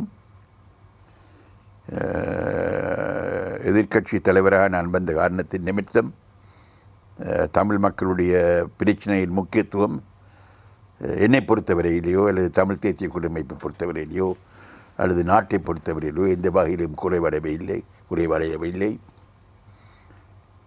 தமிழ் பேசும் மக்களுக்கு ஒரு நியாயமான நிரந்தரமான அரசியல் அந்தஸ்து இந்த நாட்டில் கிடைத்து அவர்கள் சம உரிமையுடன் வாழ்வதற்கும் நாம் எதிர்க்கட்சி தலைவராக வருவதற்கும் இடையில் எவ்விதமான தொடர்பும் இல்லை. சரி, அதே நேரத்திலேயா நீங்கள் எதிர்க்கட்சி தலைவராக வந்ததற்கு பிறகு ஒரு சில பெரும்பான்மை சமூகத்தினர், ஒரு சில கட்சிகளைச் சேர்ந்தவர்கள் கூறினார்கள், சம்பந்தன் ஏற்கனவே தமிழ் தேசிய கூட்டமைப்பின் தலைவராக இருந்த போதே சர்வதேச நாடுகளுக்கு சென்று இந்த நாட்டுக்கு எதிராக கருத்துக்களை கூறியவர். எனவே இந்த எதிர்க்கட்சி தலைவர் பதவியை பயன்படுத்தி அவர் இன்னும் அதிகளவான நடவடிக்கைகளை மேற்கொள்ளலாம் என்றொரு கருத்து, ஒரு சந்தேகம் அவர்கள் மத்தியில் இருக்கிறது. இந்த சந்தேகத்துக்கு நீங்கள் கொடுக்கின்ற விடை என்ன? நான் வெளிநாடு சென்று இந்த நாட்டு விஷயங்களை பற்றி பேசுகிறேன் என்றால் அதை நான் ஏன் செய்கின்றேன்? இந்த நாட்டில் இந்த பிரச்சனைகள் தீர்க்கப்படாத காரணத்தின் நிமித்தம். இந்த நாட்டில் இந்த பிரச்சனைகள் தீர்க்கப்பட்டால் நான் வெளிநாடுகளுக்கு செல்ல வேண்டிய அவசியம் இல்லை. இந்த நாட்டில் நான் இந்த பிரச்சனையை தீர்ப்பதற்கு நான் தயாராக இருக்கின்றேன். நான் அரசாங்கத்துடன் பேச தயாராக இருக்கின்றேன். அப்போ நீங்கள் செய்ய வேண்டியதை செய்தால் நான் வெளிநாட்டுக்கு செல்ல வேண்டிய அவசியம் இல்லை. நான் வெளிநாட்டுக்கு செல்ல மாட்டேன். அதற்கு பதில் நீங்கள் செய்ய வேண்டியதை செய்ய வேணும். இந்த பிரச்சனையை நாங்கள் நாட்டுக்குள் தீர்க்க வேண்டும். நாட்டுக்குள் நாங்கள் தீர்க்க மாட்டோம் என்று நாங்கள் சொல்லவில்லையே. தீர்க்க முடியாதுன்னு நாங்கள் சொல்லவில்லையே. செய்த ஒப்பந்தங்கள் எல்லாம் மீறியது யார்? நானா நீங்களா? பண்டாரநாயக்க செல்வநாயகம் ஒப்பந்தம் நிறைவேற்றப்பட்டிருந்தால் இந்த பிரச்சனை வந்திருக்காது. டல்லிசன் நாயக்க செல்வநாயகம் ஒப்பந்தம் நிறைவேற்றப்பட்டிருந்தால் இந்த பிரச்சனை வந்திருக்காது. ஆனபடியால் இதுக்கு பதில் இந்த பிரச்சனை நாங்கள் எங்களுக்குள் பேசி இந்த நாட்டில் நியாயமான முறையில் நிரந்தரமான முறையில் தீர்க்க வேண்டும். தீர்த்தால் நான் வெளிநாட்டுக்கு போவது இதற்காக இல்லை, நாட்டுக்காக போவேன். இப்போவும் நான் போகிறது நாட்டுக்காகத்தான். நீங்கள் பிரச்சனையை தீர்க்க முடியாமல் இருக்கின்ற காரணத்தின் நிமித்தம் வெளிநாடுகளின் மூலமாக இந்த பிரச்சனையை நாட்டுக்குள் தீர்க்க வேண்டும் என்பதற்காகத்தான் நான் போகிறேன். இந்த நாட்டை பிரிப்பதற்காக நான் போகவில்லை. நான் வெளிநாடு செல்வது நாட்டை பிரிப்பதற்காக அல்ல. ஒரு பாரத பிரதமர் எனக்கு சொல்லவில்லை நாட்டை நாங்கள் பிரிப்போம் என்று. ஒருமித்த நாட்டுக்குள் தான் தீர்வை காண வேண்டும் என்று பாரத பிரதமர் எல்லோரும் சொல்லுகின்றார்கள். இந்திரா காந்தியாக இருக்கலாம், ராஜீவ் காந்தியாக இருக்கலாம், பிபி சிங்காக இருக்கலாம், நரசிம்மராவாக இருக்கலாம், டாக்டர் மன்மோகன் சிங்காக இருக்கலாம், நரேந்திர மோடியாக இருக்கலாம், எவராக இருந்தாலும் சரிதான். இந்த ஒரே கருத்தைத்தான் அவர்கள் எங்களுக்கு சொல்லுகின்றார்கள். ஆகையால் நாட்டுக்கு பிளவு ஏற்படுத்த, நாட்டை பிரிக்க நாங்கள் செல்லவில்லை. நாங்கள் நீதி பெறுவதற்காக செல்கின்றோம். அந்த நீதியை நீங்கள் எங்களுக்கு தந்தால் நாங்கள் செல்ல வேண்டிய அவசியம் இல்லை. தற்போது எதிர்க்கட்சி தலைவராக இருக்கின்ற நீங்கள் ஒரு கட்டத்தில் வடக்கு கிழக்கை பிரிக்க வேண்டும் என்பதற்காக நீதிமன்றம் சென்ற ஜேவிபியினருக்கு எதிர்க்கட்சியின் பிரதம கொறடா பதவியை வழங்கியிருக்கிறீர்கள். ஏன் அப்படி செய்தீர்கள்? அவர்களும் நீண்ட காலமாக எதிர்க்கட்சியிலிருந்து வந்திருக்கின்றார்கள். அவர்களும் இந்த தேர்தலில் போட்டியிட்டு பல மாவட்டங்களில் 6 ஆசனங்களை பெற்றிருக்கின்றார்கள். தேசிய பட்டியலில் 2 ஆசனங்களை பெற்றிருக்கின்றார்கள். நாங்கள் நியாயமாக நடக்க வேண்டும். நாங்கள் எப்பொழுதும் மற்றவர்களுடைய நட்பை நாங்கள் நாட வேண்டும். அவர்கள் விரும்பினார்கள், தங்களுக்கு அந்த பதவி கிடைப்பதை அவர்கள் விரும்பினார்கள். அந்த விருப்பத்தை நிறைவேற்ற வேண்டியது எங்களுடைய கடமை என்று நான் கருதினேன். ஆனால் நான் மாத்திரம் அந்த முடிவெடுக்கவில்லை. அவர்களுடைய இந்த விருப்பத்தை எனது பாராளுமன்ற குழுவில் நான் எனது சக பாராளுமன்ற உறுப்பினர்களுக்கு தெரிவித்த பொழுது அவர்கள் எல்லோரும் ஏகமனதாக அந்த நிலைப்பாட்டை ஏற்றுக்கொண்டார்கள். அந்த அடிப்படையில் நாங்கள் அவர்களுக்கு அந்த இடத்தை கொடுத்திருக்கின்றோம்.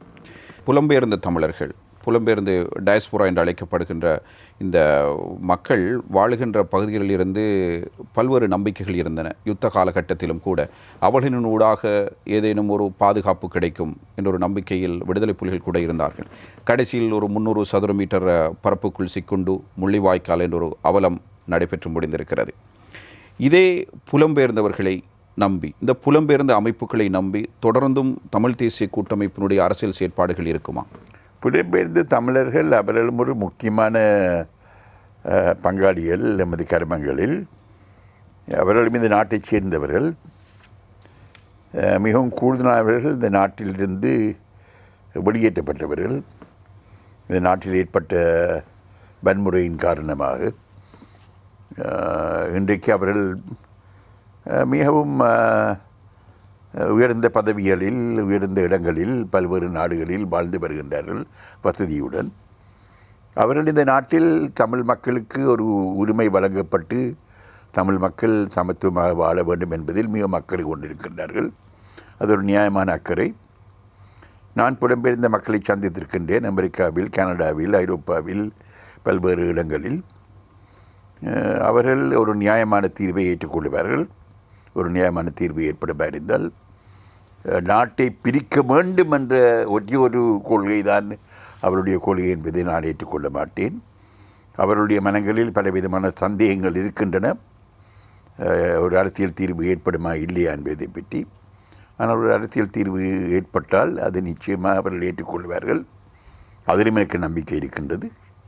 அவ்விதமாக ஒரு சூழல் ஏற்படுகின்ற நிலைமையில் அவர்கள் இந்த நாட்டில், வடகிழக்கில் மாத்திரமல்ல, இந்த நாட்டில் பல்வேறு முதலீடுகளை செய்வதற்கு தங்களுடைய நிபுணத்துவத்தை கொண்டு இந்த நாட்டில் பயன்படுத்துவதற்கு அவர்கள் தயாராக இருக்கின்றார்கள்.